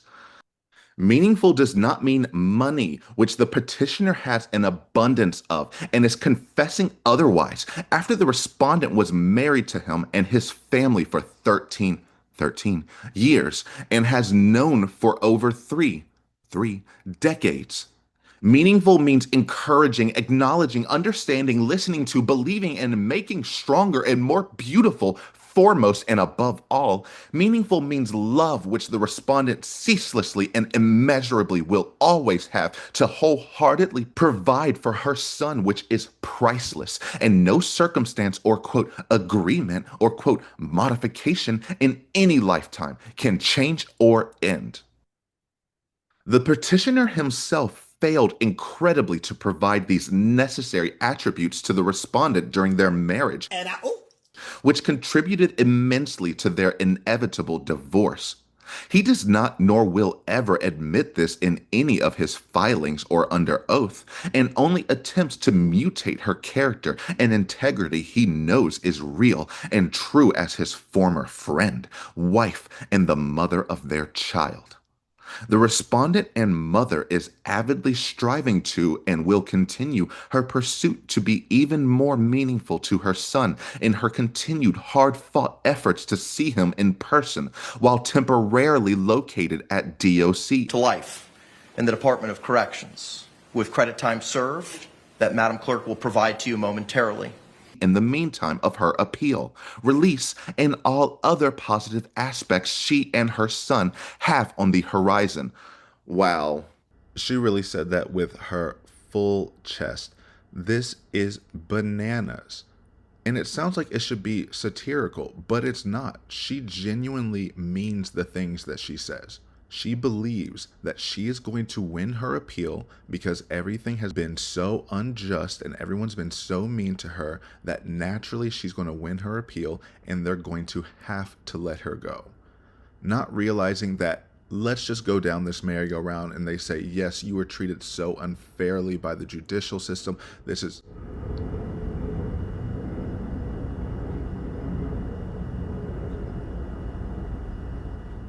Paulina, I know that was a lot, but stay with me. In this mythical world, they tell her she has been done so wrong. We're going to fire literally every person in the justice system who ever said a negative word to you ever. That does not mean you go home. The facts of the case are you still, no matter how they treated you, they could have given you a throne, golden toilet, given you all the special treatment in the world, have you housed in a resort away from everyone with 6 waiters and 3 disabled dogs. And that still wouldn't change the fact that you filmed yourself murdering George Torres. So again, your best outcome is to get a new trial and to lose again. But anyway, might as well break down what we got to so far. I might need to cut back on the receipts just for a little bit, or else we will never move forward. I think this is still just the first document. I can't take this long on the rest. Get used to disappointment. She just fits so much into such a small amount of writing. And I guess it's not even a small amount of writing. It's just these small portions seem to go on forever and also say the same thing constantly. So what she does mean and how she will be to her son is always meaningful because he sees her sincere effort and her pro se fight against the petitioner. What does that mean? Children normally don't like to see both parents fighting and aren't really rooting for them to fight harder. So it would make sense that he doesn't want you to be disadvantaged, but you are actively being aggressive and antagonistic in order to get what you want, and I don't think any child is going to think that that is sincere. She says she's always going to have a meaningful, important, significant role to her son, no matter where she is, no matter how Brian tries to prove otherwise. And again, she's taking these words from Brian's response motion, but she's not actually addressing them. She's just putting them in there. I will always be meaningful, always be important, always be significant. But they're asking for how you provide and how you raise the child. Are you meaningful in how you contribute to the child's raising and upkeep? No, you're not. You're not providing clothing. You're not providing shelter. You're not providing emotional support. Yet you say you have all this love you provide, more like pelt him with, and say, pick up all that love and bring it back to me with a smile.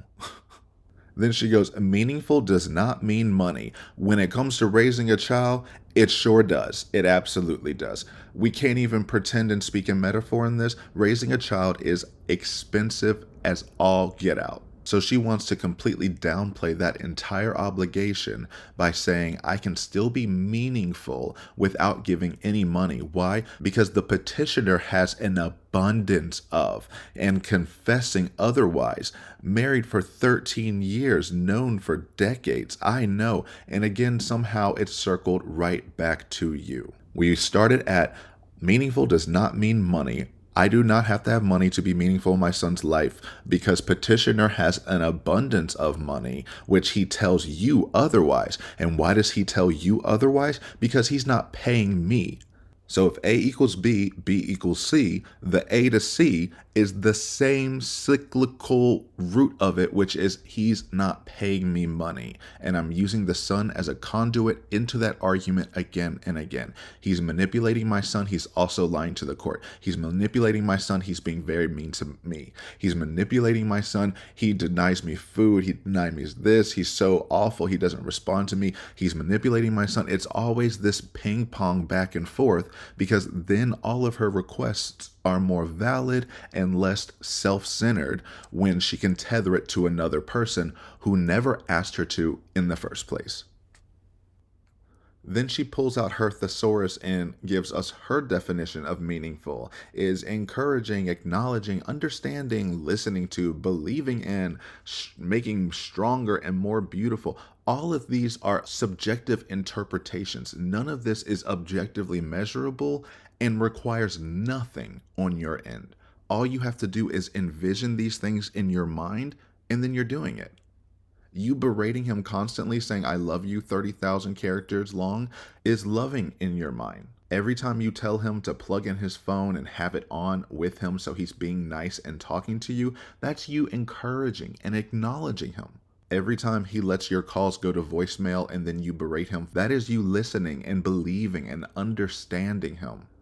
And now he's stronger and more beautiful because I told him that he makes me cry and is terrible and is not a nice child and has disgusting traits like his uncaring father. And while I don't think you believe that all the time, you still said it. And things like that stick with people. You never know what kind of comment is going to stick with someone more than others. And even though it may not have been the root of what you meant at the time, you were trying to pile it on because that's what you do to make things sound more important and big and engaging, and you have to address me right now. But each of those things can mean something different to someone. And then you just make claims and demands, which never work well in legal writings, especially when they're not tied to law. But no circumstance, agreement, modification in any lifetime can change or end that. Okay, but you're asking the court to do that with Brian. And you're admitting to the court, yet again, I don't care what you say here. It means nothing. No one will stop me from doing this. So you might as well give in and give me what I want.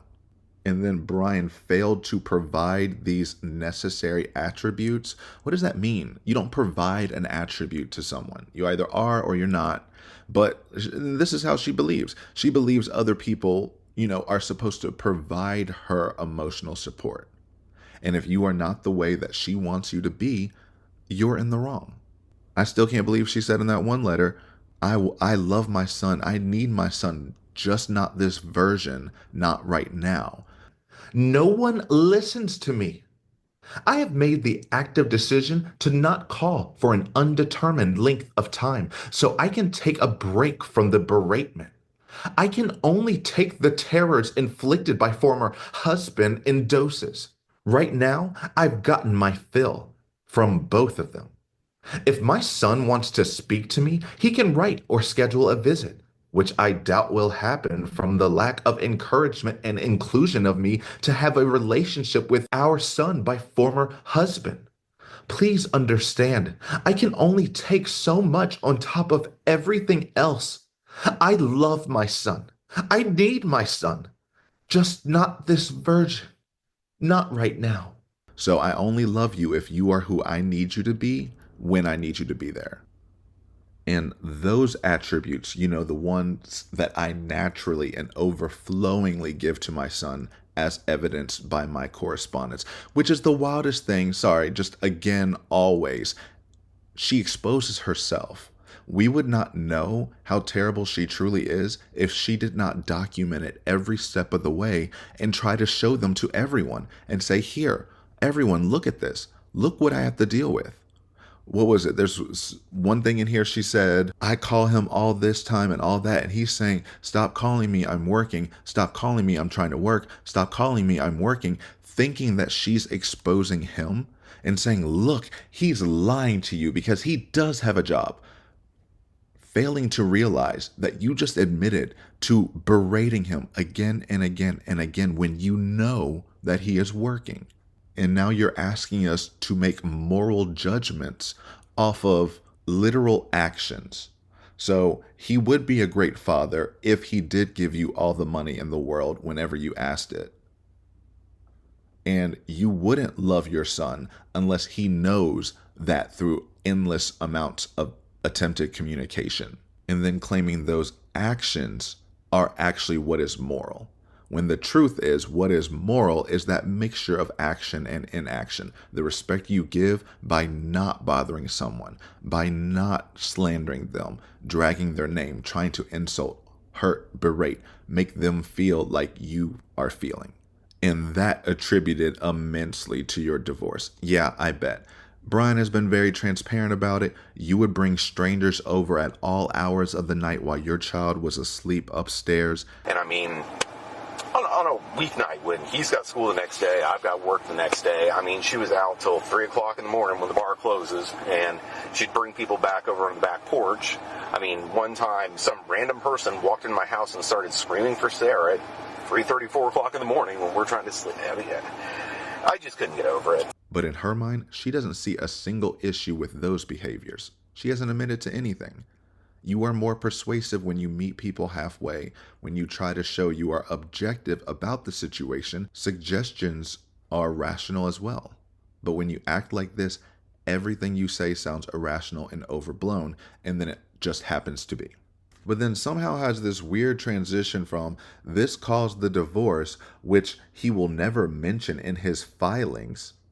So you're saying he's not going to mention his shortcomings and wrongdoings allegedly in the relationship, similar to how you're not mentioning a single one ever? You have not accepted responsibility for anything. You definitely have not offered up any proof of your own wrongdoings, because who's going to do that in a legal filing? B. Time sharing. Minor child has been living with petitioner while respondent has been incarcerated and working towards her release in her pending appeal. C. Gross and net income. Petitioner is claiming unemployment for the past three, and refuses to submit requested statements which include credit cards, tax information, bank accounts, etc. for further review by respondent and court to justify his spending habits with no supposed income while supporting child. On multiple occasions when respondent would attempt to contact petitioner, he would answer by stating, quote, "I'm working and don't have time for you." Quote, "Stop calling me while I'm working." Quote, "I have a real job." Respondent is incarcerated and the position she holds does not pay monetarily. D&E child support. $100 per month was ordered to be paid to respondent. Payments by petitioner have been reserved by the appropriate agency where he can utilize towards the minor child since the respondent became incarcerated, in which she requests to be included in the disbursement of for him when the time comes. The answer is no. F. Medical dental vision. Unknown. Respondent attempts to provide concerns and questions to the petitioner regarding her son's health on a regular, consistent basis, where without such concerns would go unnoticed or uncared about by the petitioner. The minor's son has voiced he is glad for the care and reminders by the respondent, asking her to please continue doing so. G. Special needs issues including medical, emotional, and educational. Respondent continues to meaningfully encourage her son's creativity, brilliance, and overall well-being, and is requesting to the reserved support payments be abundantly applied to him for this in every way needed. H. Proposed contact schedule or reference to a filed parenting plan as long as the parenting plan is completed.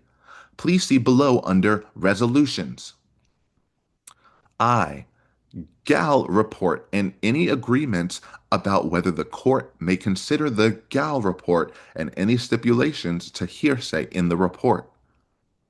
Oh, okay, GAL, guardian ad litem, and any stipulations to hearsay in the report. Respondent requested and filed a motion for a guardian ad litem for this vital evidence she could have used to prove her, quote, meaningful role in the continued verbal abuse, lies, hindrances of the petitioner. She also wanted to include her son where she discussed with him prior and asked his permission to proceed in doing so. He wanted to do his own research to make sure he did correctly, and which is also the reason for the delay petitioner's counsel accused respondent of attempting to do for the upcoming trial. The court denied respondent's motion. Am I rereading this? Did we do this already? I feel like she said this stuff. I don't know, maybe I'm crazy, but I feel like she just mentioned these exact same things. The court denied respondent's motion. J. For paternity cases. N.A. K. Reference any stipulations not included above. None. Petitioner has implemented proposed stipulations in his modification document in regards to the respondent's incarceration. This document has no judgment to date and is ineffective.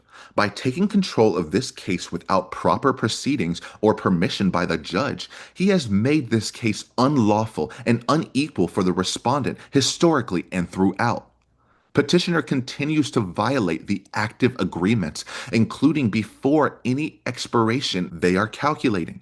This expiration is also based on completion, alimony, which has not been upon the petitioner's willful violations of ignoring the court's authority and orders to pay, continue to pay, and abide by the parenting plan to encourage, not discourage, the respondent's adamant intentions to remain in her son's life.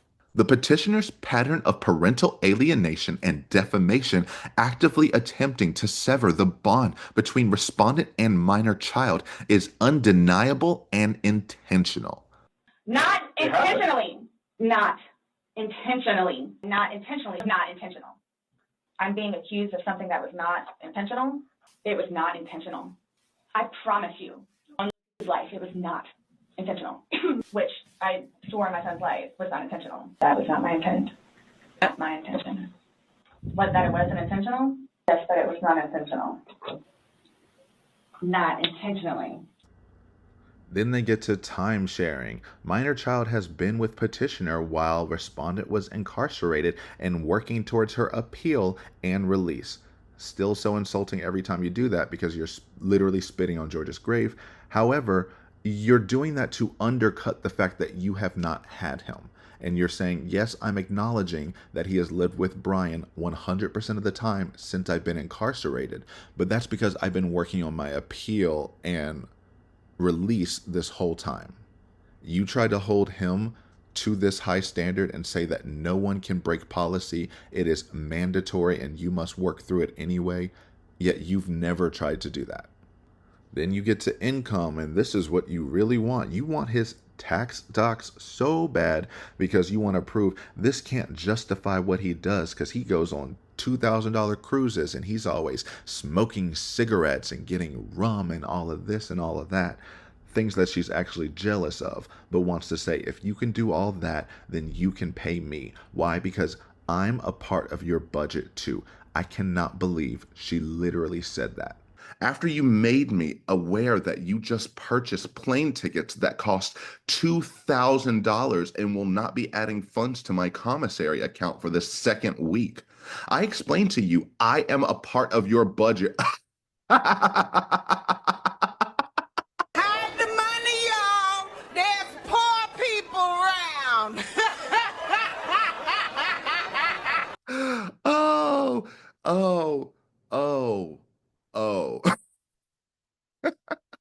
I am a part of your budget? No, you are a burden to his bank account, not a part of his budget. You used to be, and you used to throw that all around, but that's before you took someone's life. Now you're part of the federal government's budget. They account for your meals, your bedding, your shower, your healthcare, all of it. You're on their budget. And she believes that. The murdering ex-wife is a part of the ex-husband's budget and should see her as such, plan around her, and to communicate endlessly with her. Then goes to, the son is so glad for all the care and reminders, and he keeps asking me to keep doing it.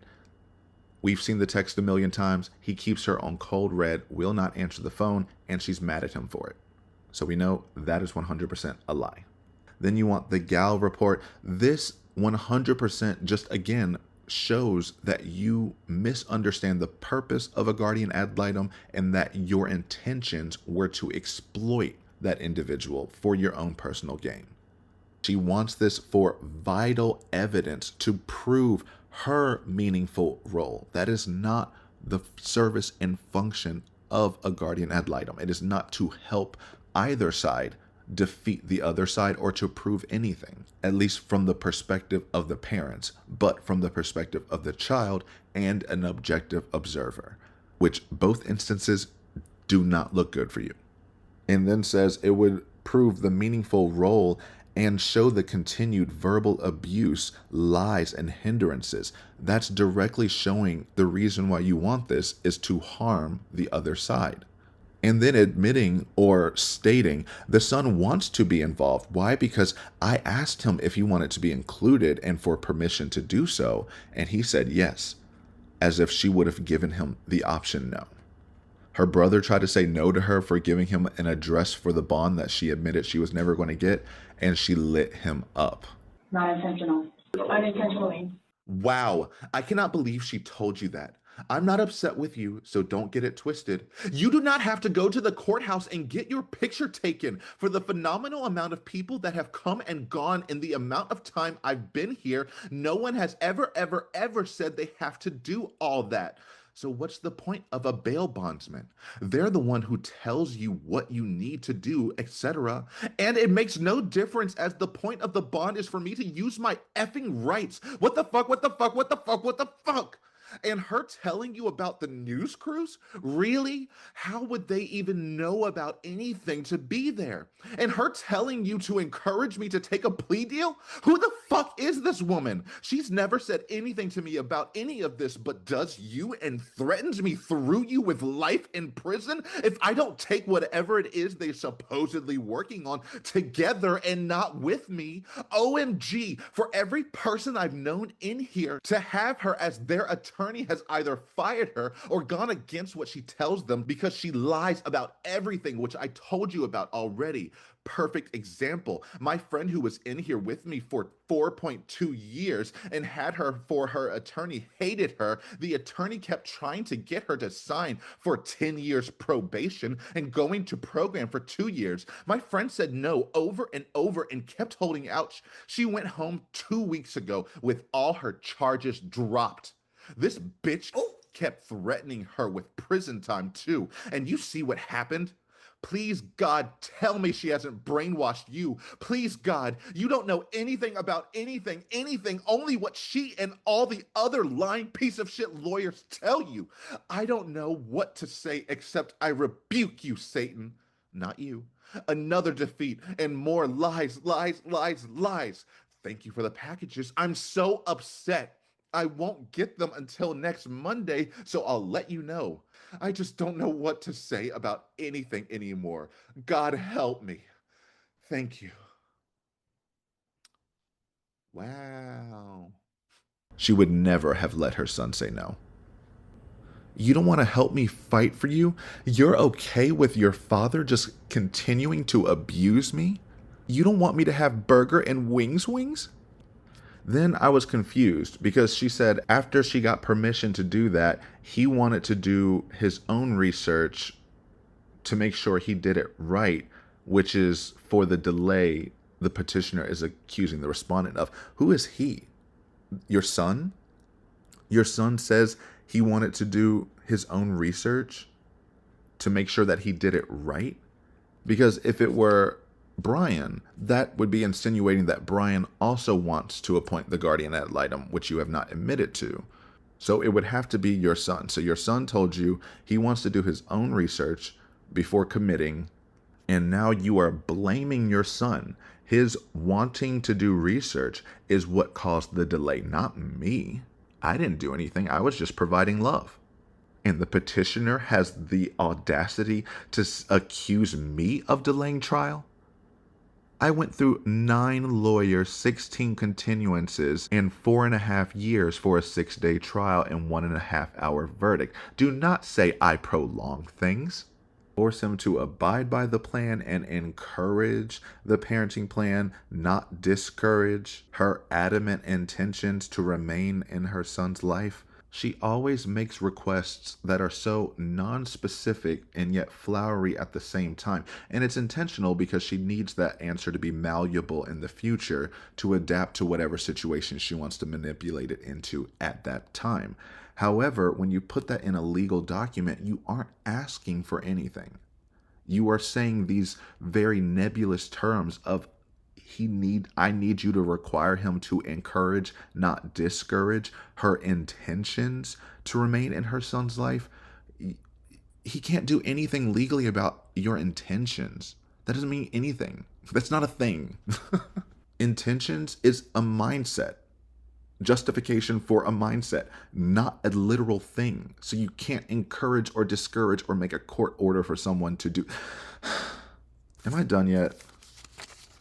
No. Oh my gosh. Parental alienation, defamation. It's not defamation if it's true. You were convicted of murder. We, the jury, find the defendant guilty of murder in the second degree. Sorry about it. Parental alienation, you're behind bars. Not really alienation when you put yourself there. And then rounding that off with undeniable and intentional. And I had to let her own words answer that accusation because he never intended to sever your bond with your child. You unintentionally/intentionally did with your actions, and everyone else has to suffer the consequences for them. Okay, now I think we can finally move on to the resolutions. Case law. Hey, you put your case law in there, and you didn't really cite it correctly in here. You're just like, yeah, all of my things, just look these up. They're in there somewhere. Resolutions. Okay, resolutions. Okay. Order petitioner to facilitate 1. Telephone calls daily with funds added without interruption. 2. Tablet messages with credits to fully utilize features. 3. Virtual visits, TBD. 4. In-person visits, 1-2 per month with maximum allowable time afforded by the correctional facility. 5. Include respondent in all holidays, including schooling and any other time minor child wants to include the respondent. 6. Compel petitioner to include respondent in all major decision-making regarding the minor child. 7.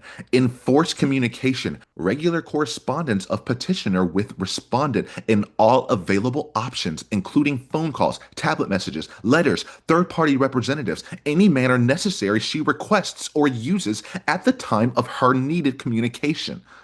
8. Enforce petitioner to keep respondent updated regarding minor child's proposed vacations, appointments, meetings, all happenings in his life so she is aware and included. 9. Enforce perpetual cooperation of the petitioner with the respondent in order to simplify, relieve, prevent ongoing and future problems for herself and son from his continued intentional lack of throughout this entire family law case and prior. 10. Order petitioner to complete co-parenting course and counseling focused on parental alienation and communication strategies to promote compliance.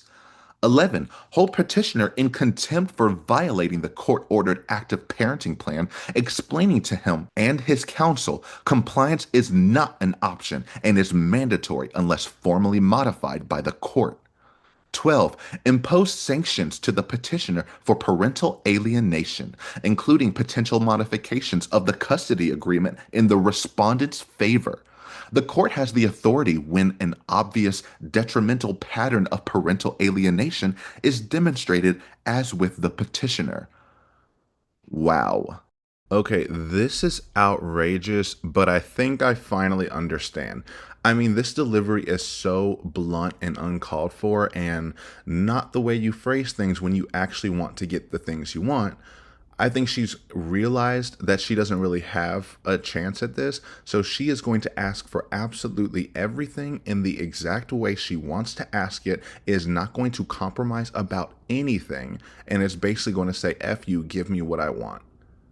Because there's no way she's getting any of this, especially in the way that it is phrased and framed.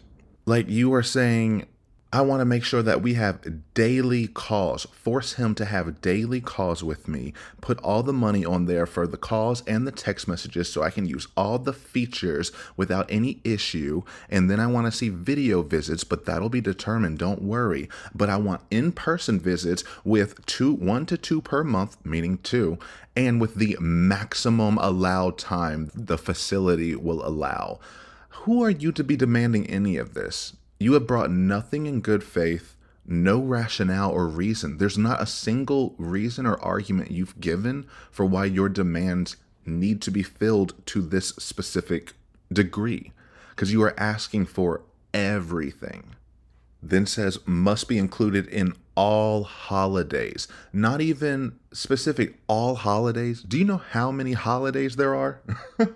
because it's not specific to any holidays, not even specific to federal holidays or whatever, what constitute a holiday on which day. And then when you like try to split hairs with her, she's going to get more specific and say, well, actually, I was only talking about Mother's Day, Valentine's Day, New Year's Eve, Thanksgiving, Halloween, Labor Day, Arbor Day, George Washington's birthday, Juneteenth, all the major holidays. And like I said before, the answer is no.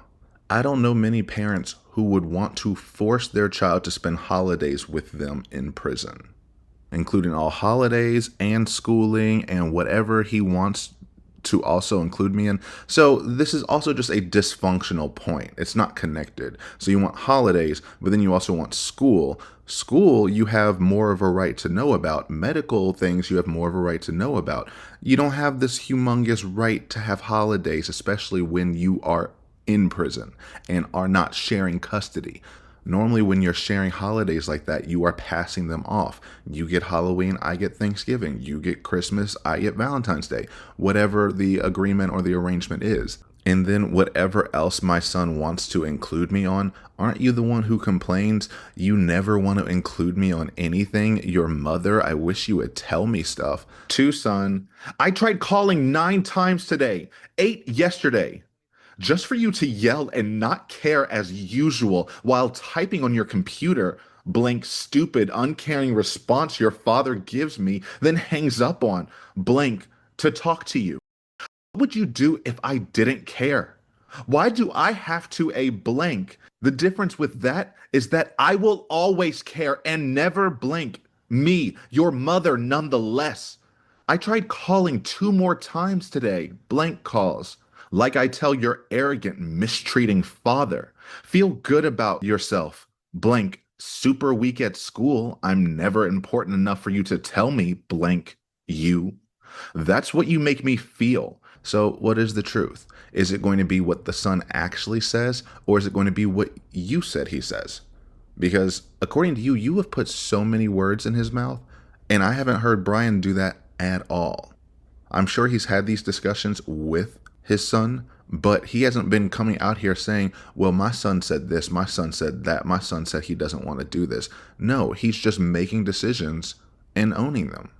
And when he does try to give his son a voice in the text messages, he's saying that he's going to let his son speak to the judge in his chambers alone so that you can't manipulate and that you don't hear what he says, because that you're definitely going to try to manipulate your son from sitting down in the corner. If he tried to say anything, you would just look at him being like, what? I can't believe you would say that about your mother. Don't you know I'm fighting for you? Call back tomorrow. Quote, I don't want to talk to you. When I asked why you keep telling me to call you in, quote, a couple days, why you won't respond to any of my messages on the tablet. As I explained, I did not want to speak to you either, and is why I keep sending messages to not have to from your emotional stress and cruelty every time. Why do you keep telling me you're going to respond?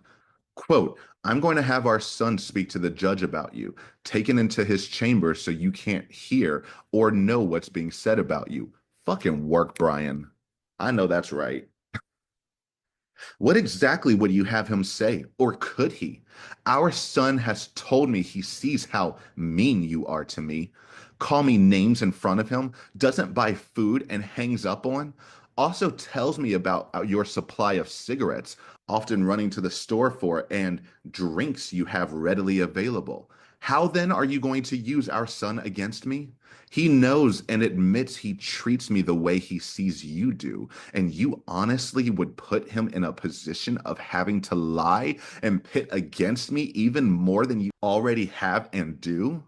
Do you realize what you do to him? You. And then she flips out at the idea of him having that alone time, because it's phrased in a way that Brian wouldn't be in the room either. It would just be the child and the judge, so that he can speak honestly and not influenced by other sides. And that's the last thing she wants.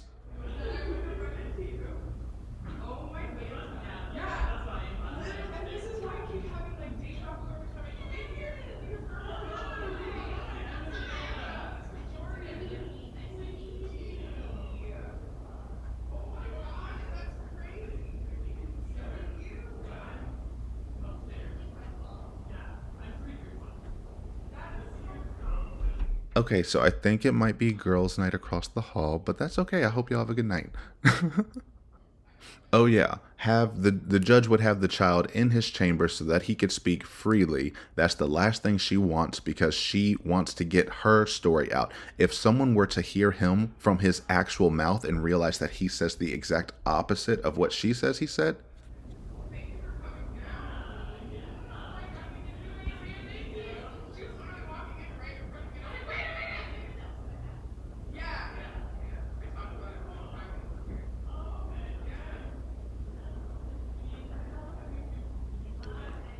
yeah, that's throwing me a little bit. Normally I try to incorporate distractions and it's not that big of a deal, but I kind of want to eavesdrop, but I can't. I have to get back to this. You need to compel inclusion of all major decision making. What is that defined as? Who knows? You are not good at making decisions, nor have you ever proven to make decisions in the best interest of the child. So I'm going to say no. Enforce communication in any and all manners she sees fit, including, what was it? Phone calls, tablet messages, letters, third-party representatives, and any manner necessary she requests or uses at the time of her needed communication. Again, all of this is defined by her. The legal system is never going to be defined by you, sweets. Sorry. You literally are asking the judge, force him against his own will and rights to answer any time I call him, text him, message him, telegraph, carrier pigeon. What are those like dogs? You know, the dogs that would go find people stuck in the snow and they had like the little thing around their necks. Yeah. If I send one and he's disabled, you better answer. And third-party representatives, absolutely not. Are you kidding me? Have you lost your mind? You cannot force someone to interact with third parties because they're not your representatives. You can say that, but they're not legally your representatives. Brian does not have to say a word to any other human but you, unless you have it legally set up to where this person is officially acting as your representative in a legal capacity. Then he can be compelled to discuss with that individual. Also enforce perpetual cooperation from petitioner to the respondent in order to solve future problems for herself. Has to put herself first. Oh, and my son. So not only does she want to force you to put all the money on the world and to schedule the son to see her as much as possible, you have to answer her calls anytime she reaches out to you, and you have to perpetually agree and, quote, cooperate with her. Cooperation means giving in to her demands. There's no compromise with cooperating in her mind, in order to prevent problems for herself first and foremost, and by extension, I guess, her son. She keeps saying her son as though the son is actually being injured in any of this. I mean, emotionally he is from his mother, but nothing is happening to him from Brian. And if there was actual evidence of that, or even if he told you, I can guarantee you would have never let it go. You would have had CPS show up. You would have done everything you could to, quote, expose Brian, but you couldn't. So you're trying to make it seem like he's making these problems for both of us when it's really just your problems. And you're going to make it your son's problems because you make all of your problems his problems. But inherently, the only issue here is you. And this is to counterbalance my lack of inclusion in this entire case and prior. We've gone over it by now, but he would have to beg you to be included. And you had more important priorities at the time. Now that your priorities have changed, and you may want to actually be a good mom now, but we're past that. You had the opportunity, you exhibited a pattern of behavior that neglected and manipulated the child constantly to the point where Brian was trying to set something up in order to change the custody arrangement, at least to fit the circumstances better. If it's not going to be 50-50, let's make it official so I don't have to do this back and forth, so I can have more of a set scheduled and know what's going to happen than play back and forth of, is she going to get him? Is she not? Is she going to give him back to me? And then she's going to escape and flee and run away and come over here in the middle of the night, waking my child up from his regular routine, and then engaging with him and deciding to spend time with him right then and there, and then introducing him to the police afterwards as the most natural, normal thing to do when you're calling the police over a domestic dispute. Who's this? He wanted to meet you. You know, actually tell him what you want to be when you grow up. Be a cop? Great job, man. Stay out of trouble. Thank you. I'll call you later. That's your. Night, termite. That's your. I love you, baby head. Yes. Oh, with your ex-husband? Yes. Okay. And this is where he lives? Yes. Ooh, I can't see. You're going to my place? Mm-hmm. He gave me his side of things. I need you to give me your side of things in person right here. I know we kind of talked on the phone, but I need you to tell me what happened tonight. So what happened? Pardon my language, because it's not me. I was called a c*** and a bitch. Okay. And I'm not a mother to my son. Okay. All the while, nonetheless, I was sleeping before that. Okay. Where it's like, don't make it worse. Just go downstairs with him. Because he gets mad at me because I go to sleep. Okay. I go downstairs, smoke a cigarette. The whole time I'm being belittled. Okay. Pardon me for saying talk shit about. Mm-hmm. And then? I walked off barefoot. Okay, so when did he hit you? You said he hit you. That was in the bedroom. When? I just asked for a When timeline. he woke me up. Okay. How am I going to corroborate your story? He kicked the door open 4 times. Uh-huh. 4th time, I gave in. Okay? Mm-hmm. That's when I got punched in my ear. On the 4th time. Where I was like, don't do it anymore. Just go downstairs. Go smoke a cigarette. Okay. And that's what I did. Okay. And then I walked off barefoot. Okay. And on the phone, you told me that you attacked him as well. And this is also all happening at 1 a.m. So she literally ran home, waking everyone up. And it's hard every time I have to mute the son's voice because he just sounds so young in there. And I'm like, yeah, he should be asleep, yet you are causing all this chaos and dysfunction constantly. Like it's a school night. So this isn't even an abnormal experience. This is just what he's used to. So no, just because you come over there and you say night, termite, and you're really nice and loving there, that's not actually providing love. Because why were you there? Because you got in a fight. Odds are you probably attacked him and then ran away. Because again, no injuries on you. There were injuries on him. And you said, oh, I got hit in the ear, and everyone was fighting with a microscope to find a little bit of a, oh, okay, maybe there's a little something on the inside of your ear, even after you're saying that he punched you in the face and that he's wailing on you and beating down your door, yet you only have a little scratch on your inner ear. Meanwhile, he has claw marks, yet he gets arrested. Okay. But these are all the signs of a great mother. Got it. Then wants you to force a co-parenting course to promote compliance, and it's never reciprocal. It would be more persuasive if she said, we should both have to take a course on parental alienation so we both know how to do things moving forward. Nope, she didn't have to take responsibility for anything. There is nothing wrong in her mind. Only he needs to take that course because obviously he didn't learn the first time. Only makes you look more unhinged. You want to sanction him, you want to compel, you want to enforce, to hold him in contempt and tell him that compliance is not an option and that the parenting plan is mandatory. Here's the thing about her talking all big and bold like this. I know she feels real confident and like, ooh, I'ma get him. You hear that? I can really lay it in. Failing to realize Every time she brings a point up and how aggressively she brings it up, Brian's lawyer is going to have to respond to every one of these. She likes to drop points because when she sees one failing, she'll just dump it and try to focus on another losing argument. But Brian's lawyer is going to respond to every single one of them, because if he doesn't, then it's not been responded to on the record. So when you're saying he needs to be compliant and of all these, it's mandatory, you can't go against this unless the court says so. Again, you're incarcerated. You have been breaking the parenting plan this entire time for 5 years.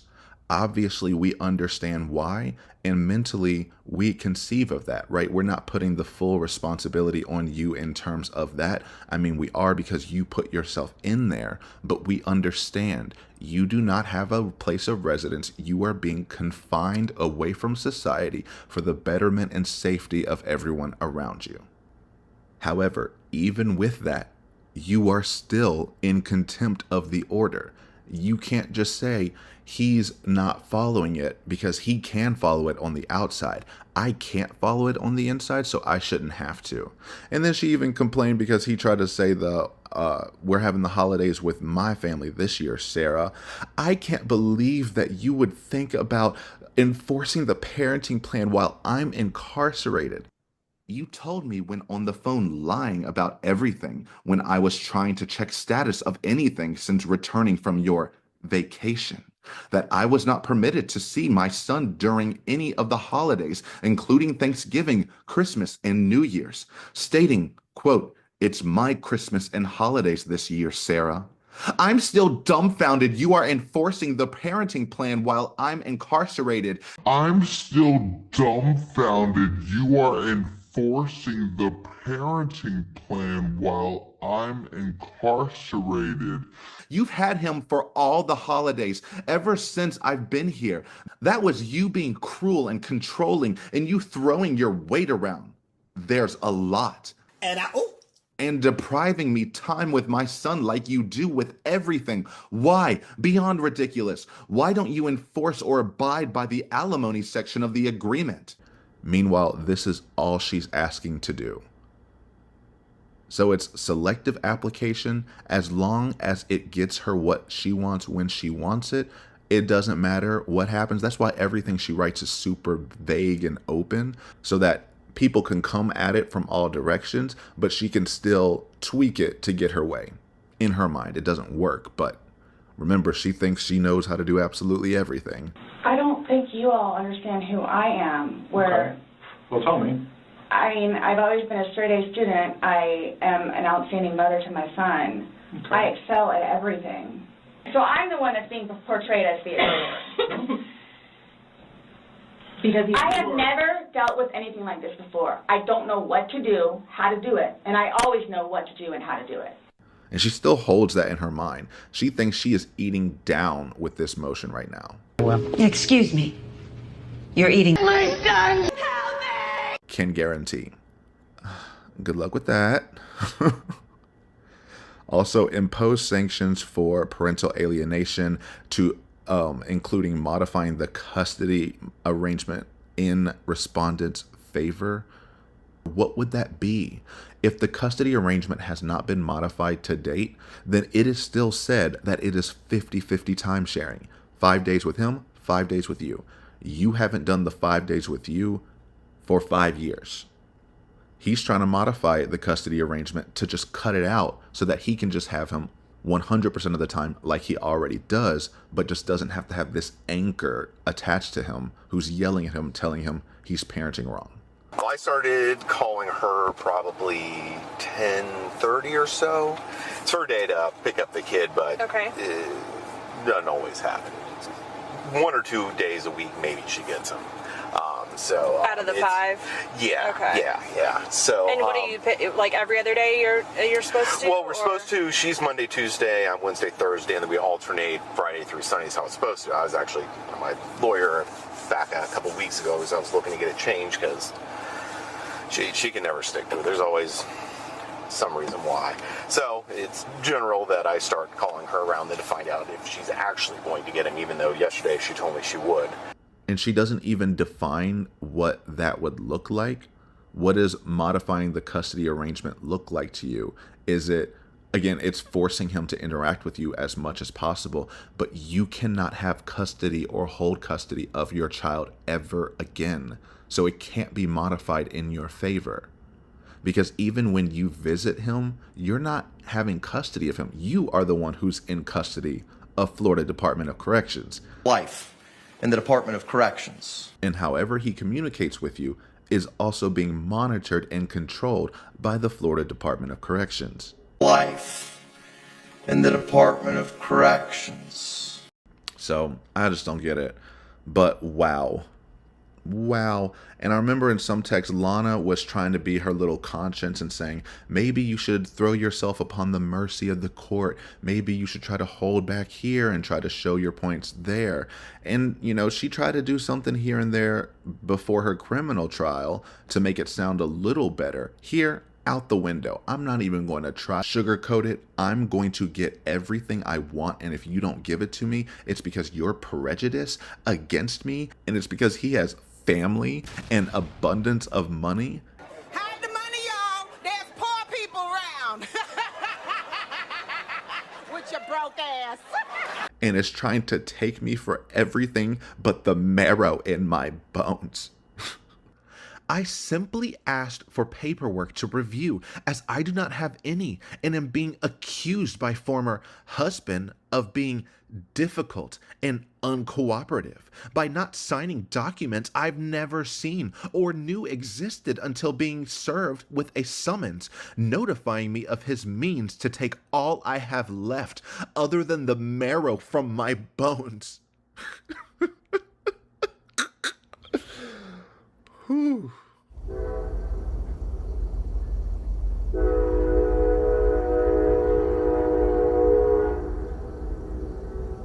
I was just about to speak, but Linda had something to say, so I'm going to let her speak her truth. And I think that was a good transition point because we have to move on. I've spent, 3.5 hours on just this one document, like the first part of it.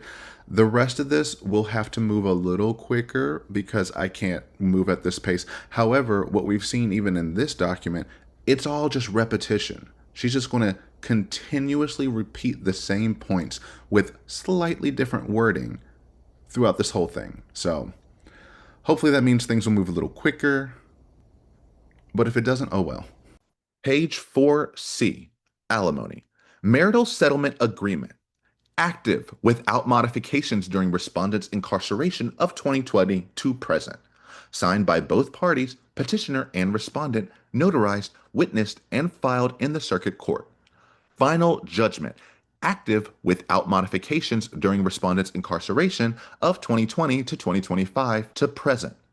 Page 5, 11, and 3, 8.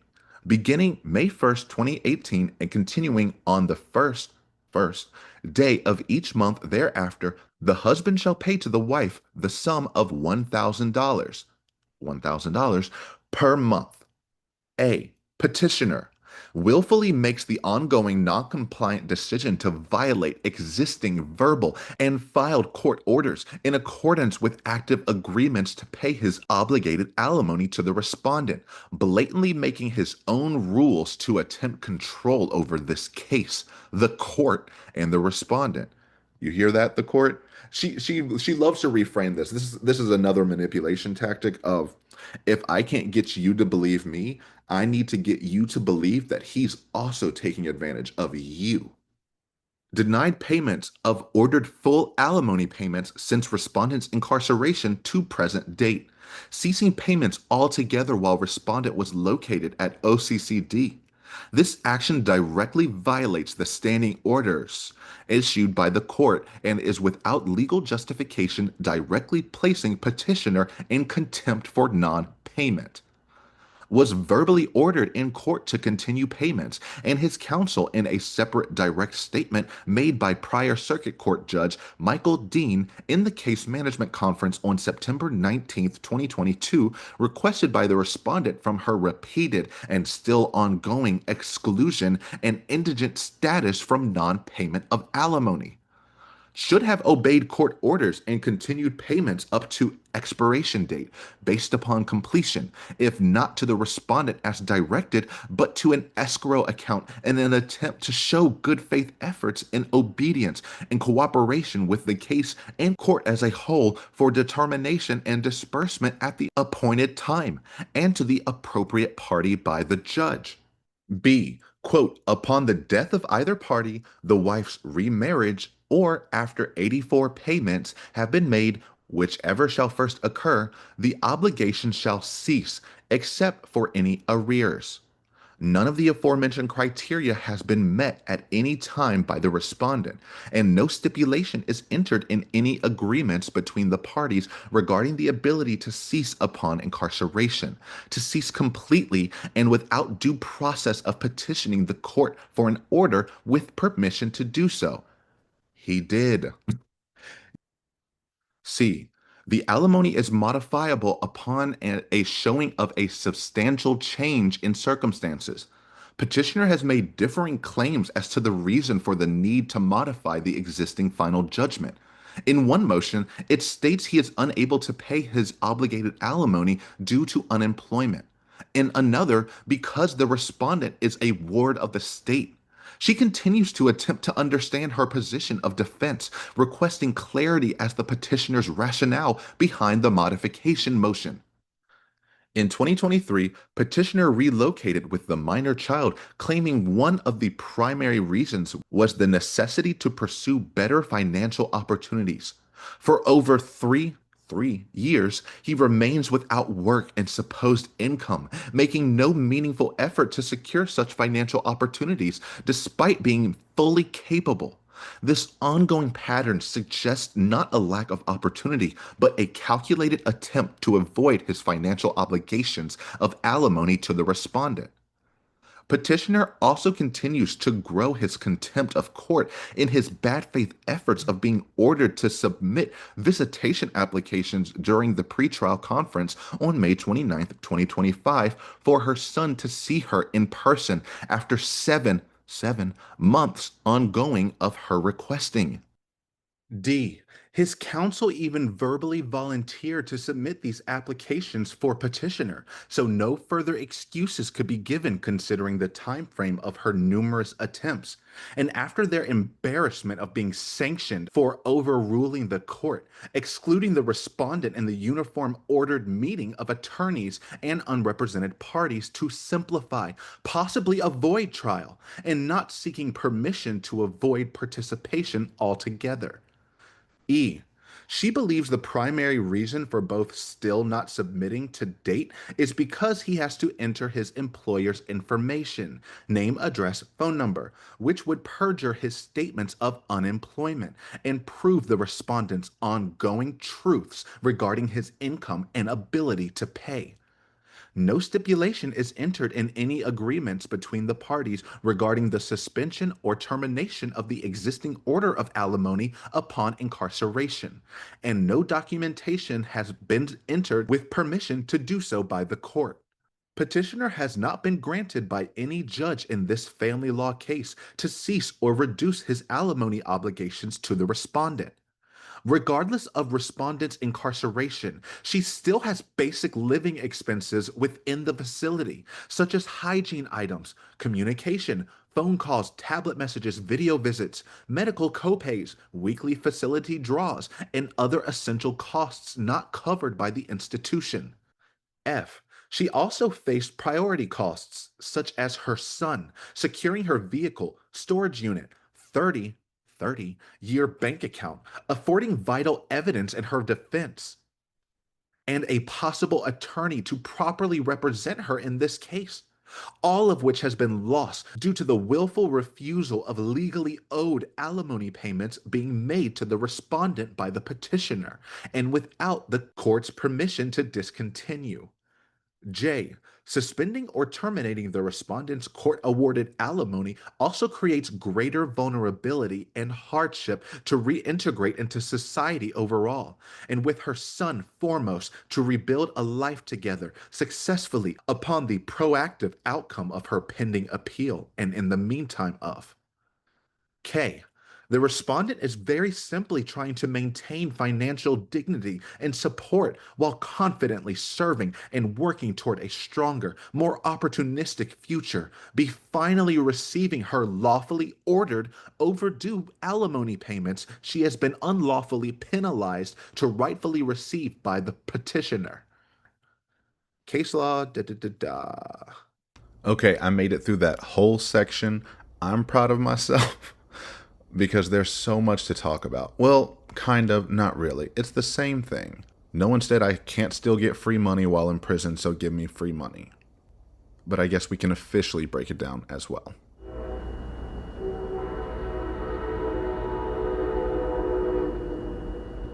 Okay, Linda, I was just about to make that point. Okay, let's go. So it's the same old, same old. There have been no alimony changes. He was ordered to pay. He's not paying. She also keeps saying there's verbal orders to pay. There's no such thing as verbal orders. It's either part of the order or it isn't. But she loves to rely on hearsay because then she can manipulate the words of anyone who's not present, which is normally her son. And now it's the judge. You weren't there, new judge, but trust me, the other judge was very, very mad at Brian and verbally ordered him to keep paying me. Even though he said I'm not going to do anything in the official ruling, he made those orders. Just trust me. Oh, no, don't go look at the transcripts from the court reporter there. Please don't do that. Just trust me. She's not a Christian! She could be a Jew and believe in God. It doesn't matter. She's And then she makes this, I don't know if it's a false equivalence or something. She's like, he is saying that he can't pay me because he's unemployed. And he's also saying he can't pay me or won't pay me because I'm a ward of the state. So which is it? What is the singular reason so that I can defend myself? I'm like, you don't need a singular reason. It actually works better for you when you have multiple reasons in order to prove a substantial change in circumstances. Having just one argument is not going to be strong enough for that.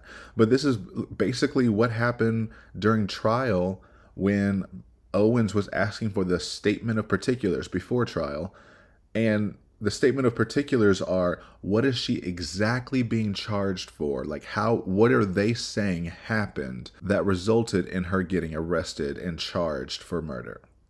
But you only get a statement of particulars when there's ambiguity and when timing is important and you need the actual details of what happened. I may have used this example before, but it's like if someone breaks into a house, beats up this person and then leaves, and then comes back later and beats them up again and robs them this time and leaves, and then comes back and starts taking pictures and laughing, then the statement of particulars what is this? Then the statement of particulars would lay out a specific timeline so you know when each assault occurred, and it's not inherently understood on its face. Her case absolutely is. She locked him in a suitcase, laughed at him, filmed him, watched him die. It does not get clearer cut than that. And similarly here, well, maybe it's a weaker tie now that I'm done, but she wants the singular reason so that she can hone in on her defense. Owens wanted to know, what was the singular action? Was it her hitting him in the suitcase? Was it the two little fingers? But you want Brian to lock himself into a specific defense or reasonings. There's more than just those two reasons. Those two reasons just work well together for this case. What is the change in circumstance? You were in prison. But also, even though incarceration does not inherently end alimony on its face, I'm also unemployed and do not have the ability to just give out $1,000 a month while I'm a single father. Who works 2 jobs, who loves her kids and never stops with gentle hands and the heart of... For years at this point. And in true Sarah fashion, she wants to confuse the issue and hone it in on the unemployment. So that's what all of this is. He's not proving he's unemployed. He's lying. He does have the money to pay me. He's just not doing it. And he's not proving to anyone that he doesn't have the money to pay. So he needs to be paid. Okay, heard. However, that is not enough for you to win, because the bigger issue is not, does he have the ability to pay? It is, why should he keep paying? And your answer to that is he should keep paying because he can.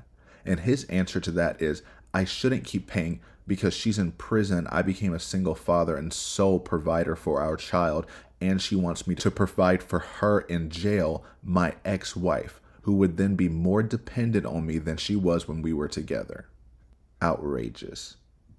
And then she wants to try to get a dig of, he said they needed to relocate. One of the primary reasons was to pursue better financial opportunities.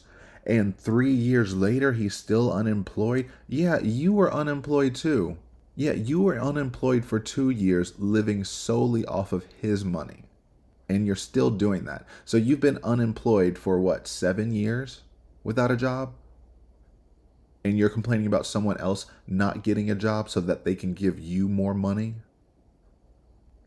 No, but that is skirting over the main reason. Again, she likes to hone in on these side reasons because the main reasons center her. The main primary reason they relocated is because their current environment near you became hostile. Brian ended up losing his job. I'm not really sure how, but I'm pretty sure it had to be connected with you. And your son was being bullied at school because kids are just terrible. And so they moved to another place because it did say for better financial opportunities, but it was also for better schools as well, I think. So there were a multitude of reasons to justify the move, because you need to have more than one reason in law to win an argument. And they got that granted for all of the reasons listed, not just because I need to move 150 miles away to get a job. No, he would not have gotten that if that was his only justification. And wants to say this is a calculated attempt. All you do are calculated manipulations, and they fall flat because they're so surface level, and it's sad. But here's the one thing that she can latch onto. The May 29th hearing, you were told that you need to put in a visitation application because I need to see my son and you haven't done it for all these months, which, okay, valid. They didn't do it. You can be upset. Ish. But that is the thing that she keeps going back to of, see, they're so corrupt. See how horrible they are. This happened in May of 2025.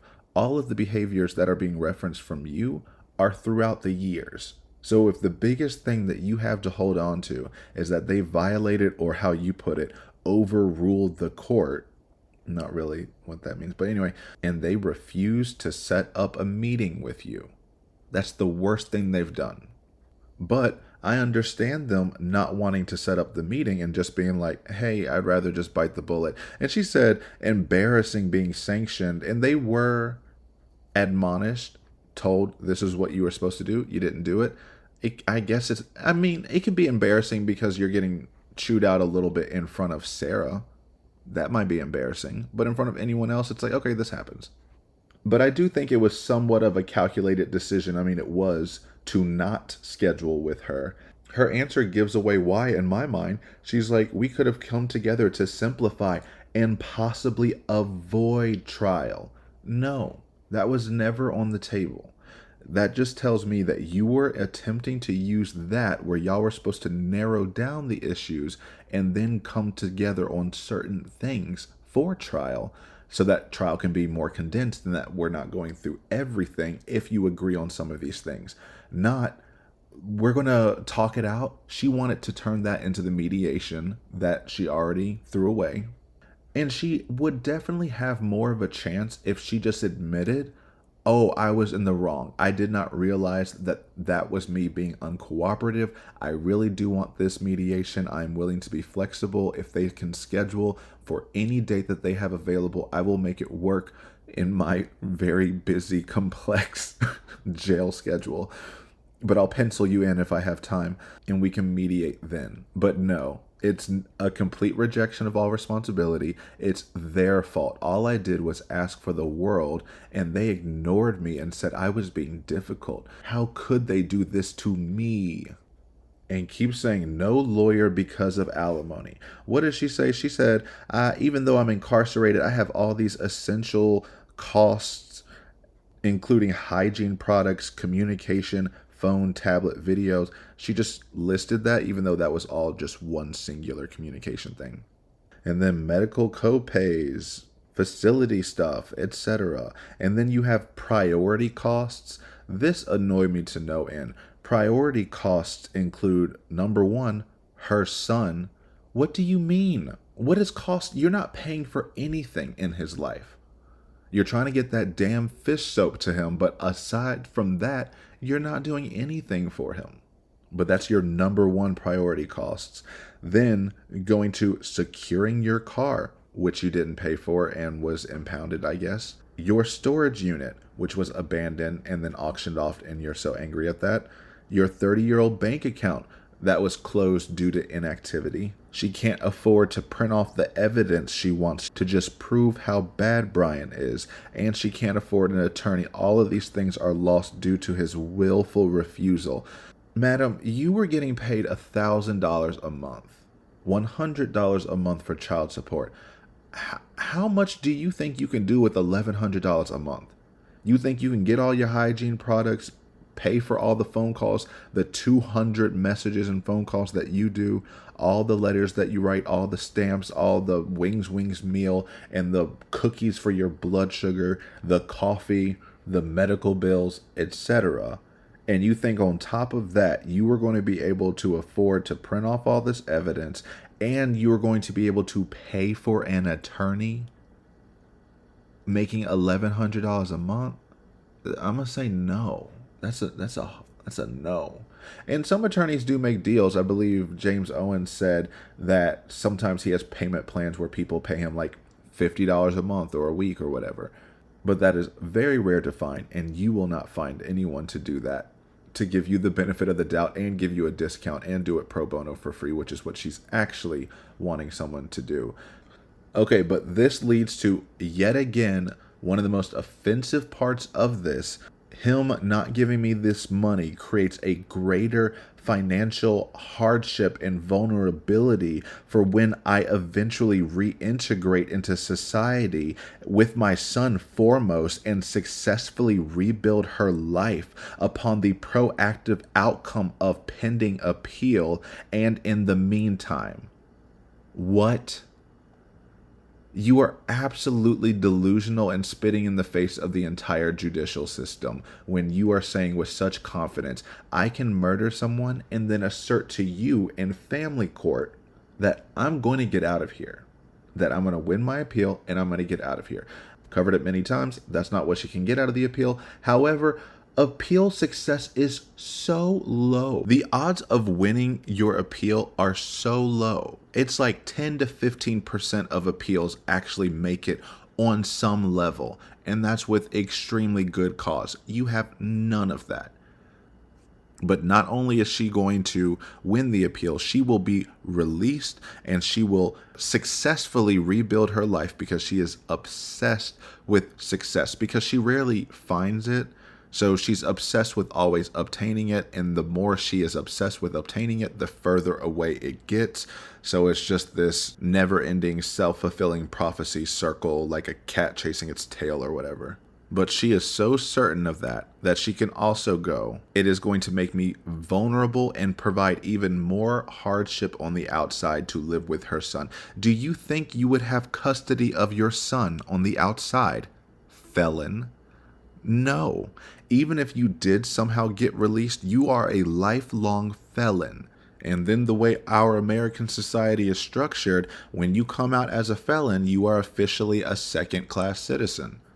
With all the restrictions, you can't get housing, you can barely get jobs, bank loans, everything you need to do to advance. They ask on the applications, have you ever been convicted of a felony? Yes or no, please explain it. That please explain box is just a formality. They will automatically, 90% of the time, weed it out if you are a felon. So that's why it is so difficult for them to find employment and means in a legal way. So then if they actually do want to rebuild their lives, sometimes they have to make money in illegal ways, which keeps it at this revolving door. I always encourage read The New Jim Crow by Michelle Alexander. It really shows how we have created this caste system through pretty much disenfranchising felons. And yes, that does have racial foundations with who makes up the composition of the prisons and the disproportionality and now functionality of making sure certain groups end up in prison at high populations. However, that label affects all. So even if you did get released, you would not be rebuilding anything successfully. But then it's the tricky part of this is it's a veiled cover for her terrible actions. So she's saying, this is going to make my life harder when I get released upon my proactive outcome of pending appeal and in the meantime. And in the meantime means because I'm in the meantime, I'm already acting like I will get released upon the proactive outcome. So you need to see my heartfelt determination to get my life together in order to rebuild my successful life with my son. So side with me. Ignore the suitcase in the back of the closet. Look at me. I'm trying so hard to be free and to take as much as I can from everyone else. But then that led into the most convoluted sentence that I don't understand what's happening. She goes, I'm simply trying to maintain financial dignity and support while confidently serving and working towards a stronger, more opportunistic future. Be finally receiving her court-awarded alimony. She has been unlawfully penalized by the petitioner. That is an effing mouthful and goes in 10,000 directions and claims to be a coherent sentence by the end of it. Lies. It was all a lie. Guys, it was all a lie. She lied. And to start off with the word simply and then just give a complete logic train word vomit. You're trying to maintain or get financial dignity. What even is that? You want to feel confident in your ability to have money and support, so you want him to consistently pay so that you feel that you're worth something? No, that's not what the courts are for. And she wants that dignity and support, meaning consistent, cooperative financial payments, while she is confidently serving and working towards a stronger, more opportunistic future. Which that wording is just so wild. First, financial dignity is not a legal concept. It's just an emotional appeal. Whatever financial dignity means to her is what she wants. And the judge is supposed to automatically understand what that means. Also, and continue serving and working towards serving whom? Working for whom? Yourself? That's not really noble. We assume that you'll be working on your release because no one wants to be in prison for life. Especially after killing someone. And the use of opportunistic is wild to me. She realizes that has a negative connotation, right? Like, there's no positive opportunistic opportunities. That is an exploitive word, which she's very familiar with. You should have just said fighting for a stronger and more optimistic future, a brighter, happier one, but you slipped because you did actually mean that. An opportunistic future is one where you exploit the opportunities you have in front of you. And that's what you're trying to do here. Meaning, she's trying to get away with murder and get released. So I want consistent, proactive, cooperative payments while I'm trying to gaslight the judicial system to let me go, have a successful outcome, rebuild my life, take even more money and my son. Because if she were released, she would totally try to get full custody of her son. In spite of everything that would have happened, she still would think that she's entitled to that. And she's saying she can do all of these things, all of these amazing things. She can do that if only she was receiving her court-awarded alimony she is being unlawfully penalized for. No, you're being penalized for murdering someone. That was unlawful. That is the only truly unlawful thing that is happening here. You want us to see this as this overwhelming injustice when a key aspect of this is the overwhelming injustice you inflicted upon everyone involved in this. And you want to sweep that under the rug because you don't know how to tackle that because you can't.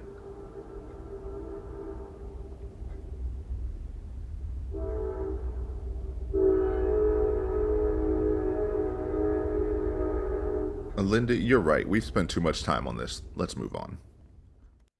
Resolutions.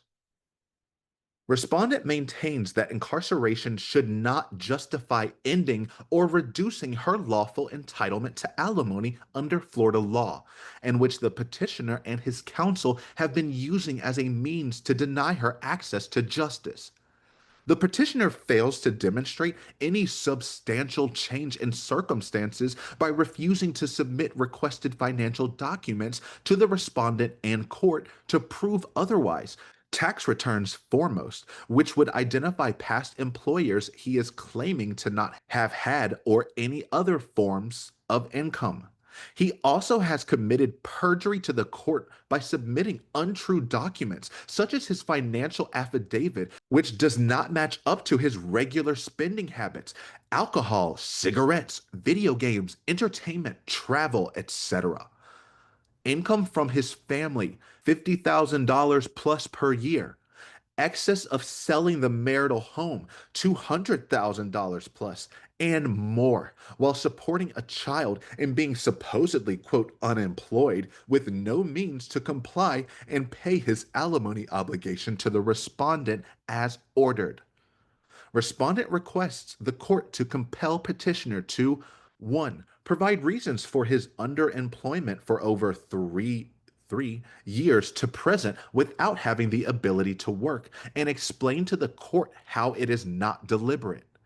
2. Explain to the court his livelihood income while, quote, unemployed and supporting the minor child for over three years ongoing.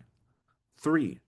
Present any evidence of permission given by the court to reduce and terminate his obligation of alimony payments to the respondent. 4. Specify the single reason for modification and why it was not determined and continued throughout the process of this manner to lawfully allow respondent to correctly identify and respond to in her rightful defense. In addition, respondent respectfully requests 5. Sanction petitioner and his counsel for their willful violations of the court's orders of alimony payments to the respondent with active agreements and undermining its authority of consequences for their ongoing noncompliance. 6. Enforce original alimony obligation regardless of respondent's current circumstances and order petitioner to pay $62,000 as estimated and calculated minus appropriate costs deemed just and ordered by the court. 62 months times 1,000 ordered payments per month equal A. Including while located at OCCD without sentence.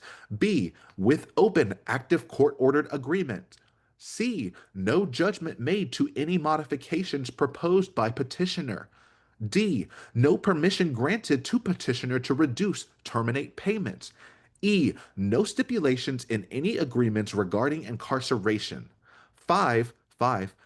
Years plus duration while located at OCCD to present equals 10 months, 2021, 12 months, 2022, 2023, 2024, 12 months, 2025, 4 months. Petitioner is basing on completion of his 84 ordered payments per agreements, April, which is to date and obviously incomplete. 7. Hold petitioner accountable for interest occurred on arrears as a matter of equity, law, and appropriate authority calculated as follows per Florida law. Quote, Florida law imposes interest on unpaid child support and alimony at a statutory rate. As of July 1st, 2025, the interest rate for unpaid support is set at 8.9% per year and may vary annually. Interest begins accruing on the overdue balance as soon as a payment is missed and means the longer arrears go unpaid, the higher the balance grows due to compounding interest. In many cases, interest can become a significant part of the arrears balance, so it's important to address unpaid support as soon as possible. 9.8% interest, Florida law, times 62 months incarceration equals $5,518. Come on, math. $5,518 interest, plus $62,000 arrears, total owed by petitioner pre-deductions from the court of $67,518. Come on, math. 9. Respondent is requesting $300 to be deposited by the petitioner in her DOC inmate account on the first day of every month until debt is satisfied, and other arrangements have been made at her request pending her appeal. 10. Dollar amounts from her financial affidavit needed for her son, such as communications, gifts for holidays, etc., will be billed accordingly from total amount owed and is separate from monthly payments to her inmate account. Further arrangements can be made, if applicable, upon order of the court after formal judgment has been made concluding trial. In conclusion, respondent is not requesting a new award of alimony based on her actual need or circumstances, rather graciously asking the court to enforce the original order, which is active during her incarceration, without any stipulation of or permission to modify any part included. Additionally, respondent is asking court to hold petitioner accountable for the arrears and interest accrued due to actively violating compliance according to court orders and Florida law, justifiably upholding the respondent's constitutional rights and proper inclusion while seeing her good faith efforts in patiently cooperating in every manner possible, even under the added, quote, chaos created by the petitioner through their perpetual, unlawful attempts of advantageous gain and control of this case as a whole. The petitioner's bad faith also of automatically assuming their success in overruling the court and taking advantage of the disadvantaged respondent by implementing their rules of not paying or cooperating with anyone should not be rewarded.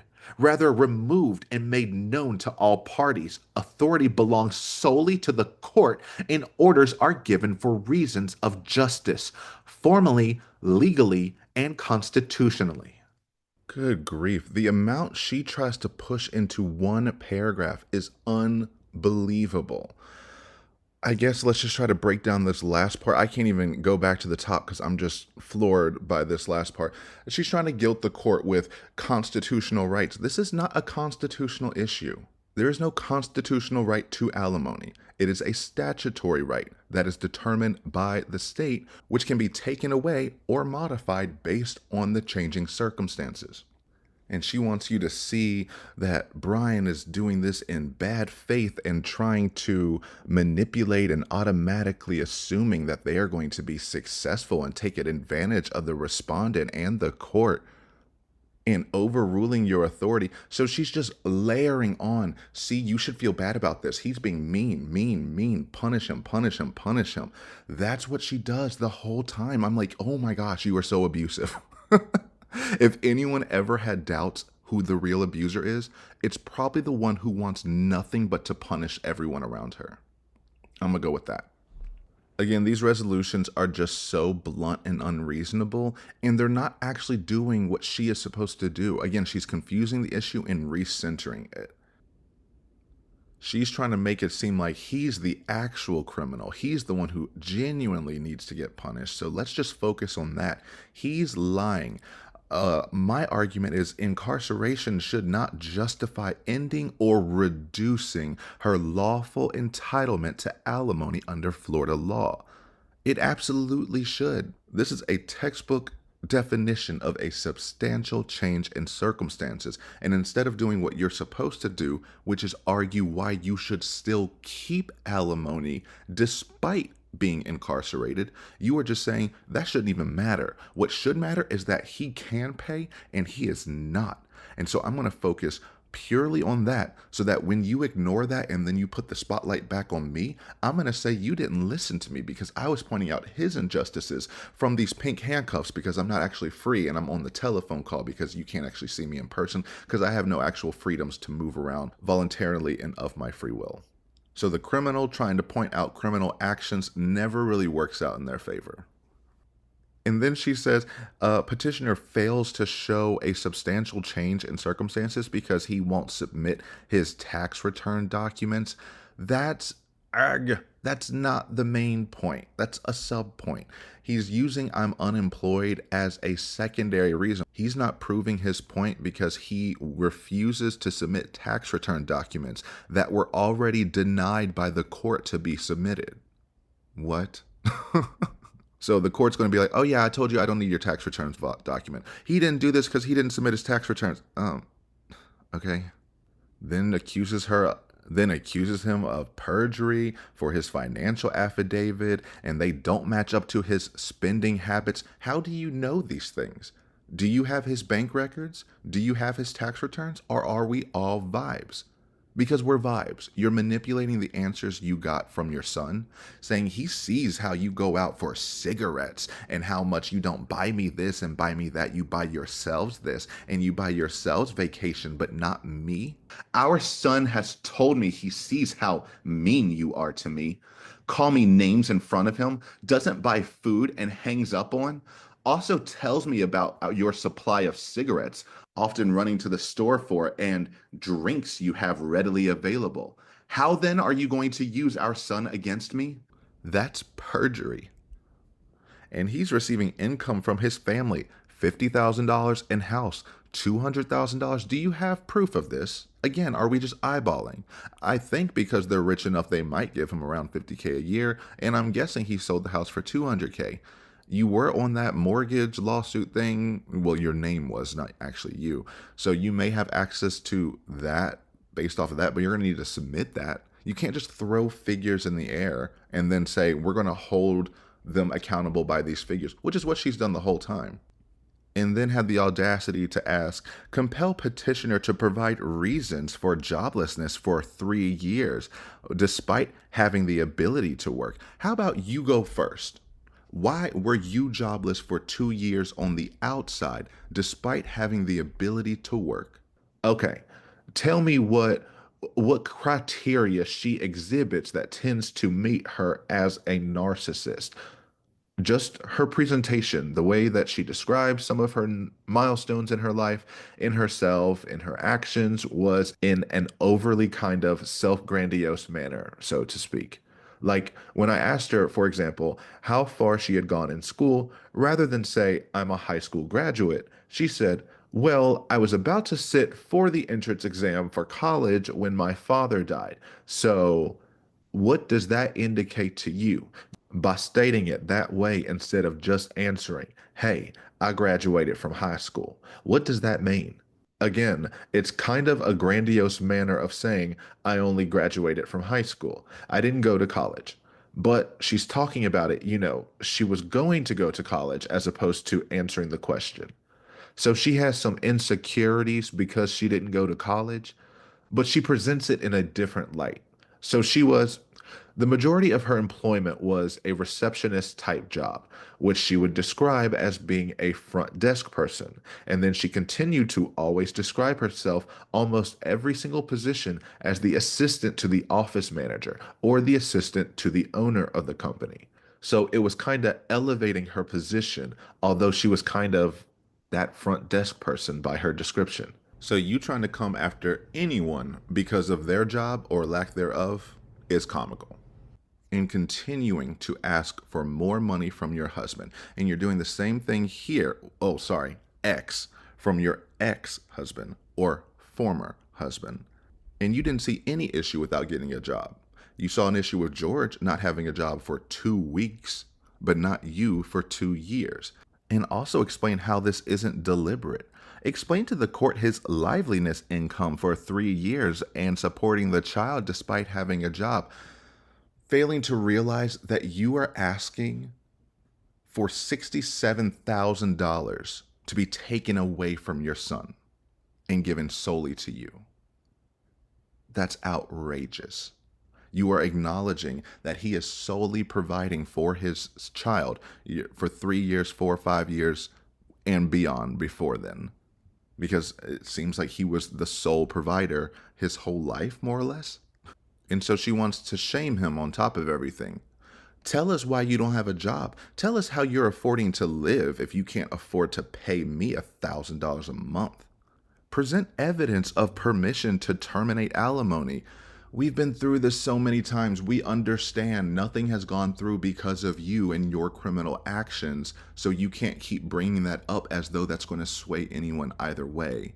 It only highlights you trying to skirt around the issue and how you're not actually trying to see the situation objectively, but only subjectively through your wants and desires, and not what is actually better in the best interest of everyone involved. And then asks for the singular reason for modification and why this was not included earlier. And I want you to sanction him for not and taking away my ability to make my defense. He gave you 2 reasons, right? There were more than 2, but he just said, you're incarcerated, I can't pay. What am I supposed to do? You're not going to pick one. You never pick one. I don't get it. I don't get who lied to her and told her that they need to only prove one, or they can only prove one substantial change in circumstance. She wants you to sanction him for not putting in the visitation application and undermining the court's authority of consequences. Again, that's all she's focused on. Consequences. Punish him. She wants him in jail, truly. She wants him to be seen as more of a criminal than her, which is exactly what she did with George, which is why she got on sentencing saying he's the worst human alive. He beat me this. He raped me despite me never bringing that up before, but he did. And I'm bloodied and I'm bruised. I know I don't have actual injuries or scars to prove that. You know, bodies actually remain scarred after experiencing as heavy of injuries as she is claiming to have received. But she looks fine. Well, her skin looks less damaged. Well, she does not present the signs of someone who has been wounded several times, allegedly.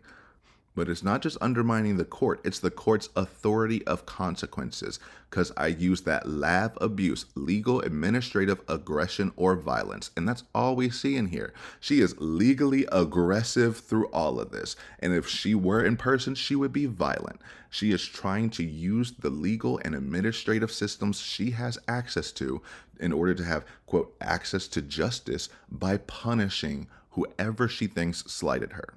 And it's not just her husband, it's her husband and counsel. I want them both heads on a platter. So what's your sentence for her? Electric chair. Oh shit. God damn it. Electrocute that bitch. And I want you to pour some water on her first. And I can't believe she's still going for the full $62,000. And not only that, hold him accountable for the accrued interest, which are $5,518. So you have time to calculate all this, all that. Come on, math. And then want to be like, it's compounding interest, which means it has to be addressed. The same thing applies to you. You have not paid your child support ever, at all, throughout any of this. There's interest accrued on that as well, and that obligation is higher and more binding because it is to your child who did nothing wrong. You, on the other hand, think that you should still have the original award amount. Just because you merely murdered someone doesn't mean you don't deserve these things. And then you want $300 placed in her account on the first of every month until the balance is paid. Until $67,000 is paid. I did real rough math on this again. That's over 18 years.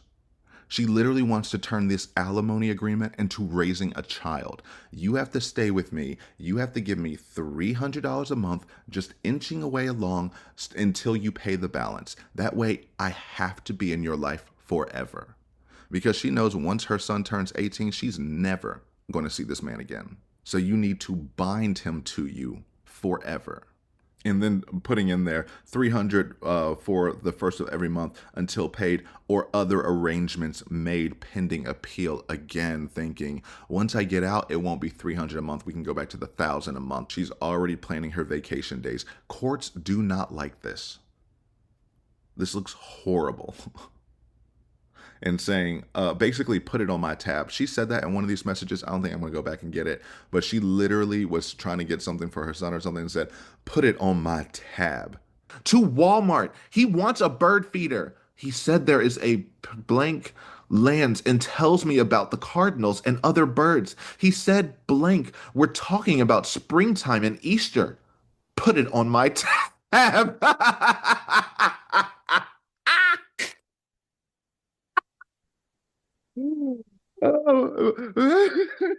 Put it on.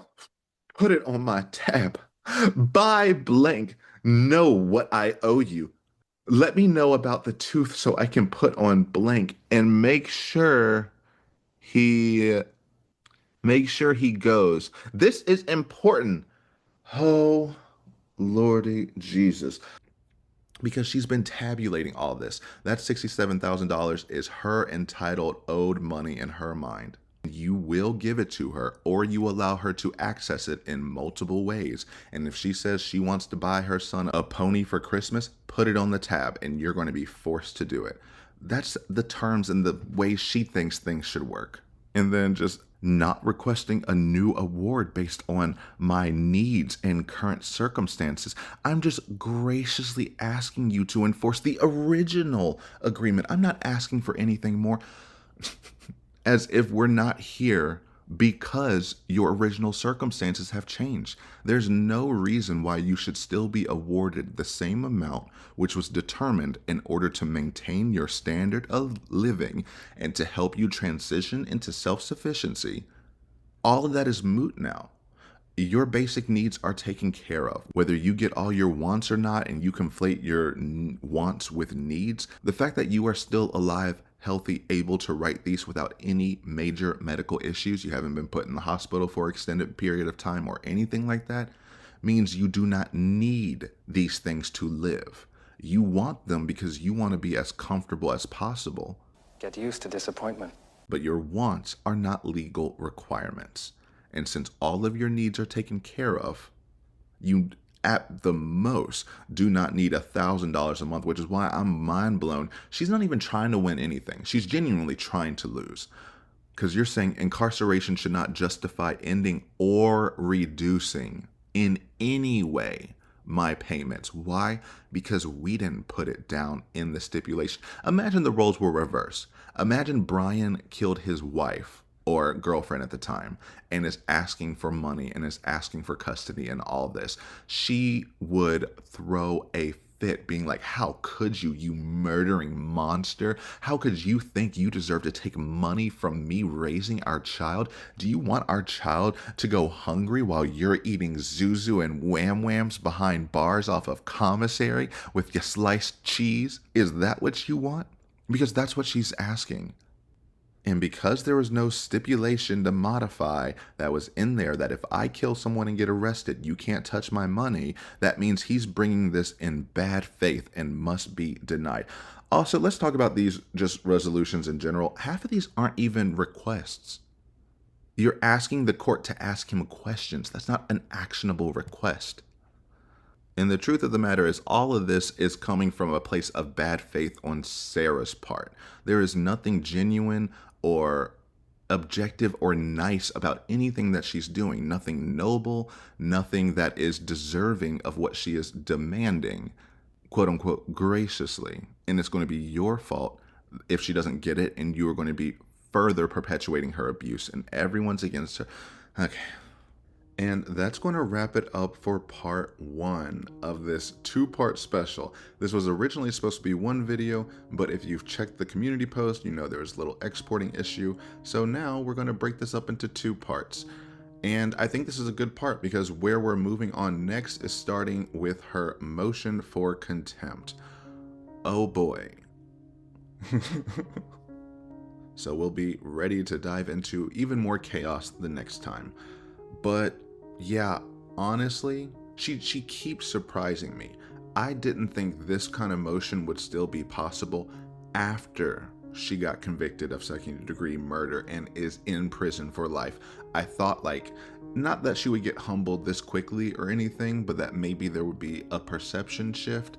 She's even worse now. It's like every time she moves up in her confinement status, she gets worse and worse. And it's just shocking because no matter how many years go by, no matter how many obstacles she has to go through, no matter how many chances everyone around her gives her in order for her to have the quote, best possible, most successful outcome, she spits in everyone's face time and time again and just acts like this, and then is shocked every single time it fails.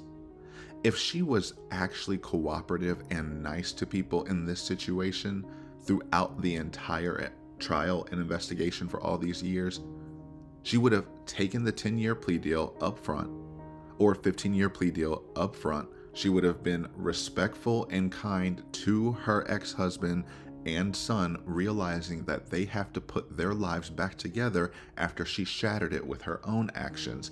She would have been out within the next decade, would have had a chance to reconnect with her son, and could have lived happily ever after as you can after killing someone. But no, the way things just kind of align that way is to give you, I think Sarah, and the reason why we all keep coming back to this case is because she's this grand lesson in life. And it's really interesting how it lines up, how she's been given better options than most people would in that situation, and how she squanders them each and every time and shows off the consequences of those actions. There are people out there who are changed and better people because of her. I know because I've gotten emails from some people, and I think that's great. Some people have sent comments saying, I've recognized some traits that I had that she had, and I realized that I never want to get to that level, and whatever else is in the email. But it's true. She is the most stereotypical textbook definition of an abuser that I've seen. And I think we all can learn something from her. If she won't learn from her mistakes, doesn't mean we can't. And with all that said, if you enjoyed this video, remember to like, comment, subscribe, dislike if you're feeling it. Until next time.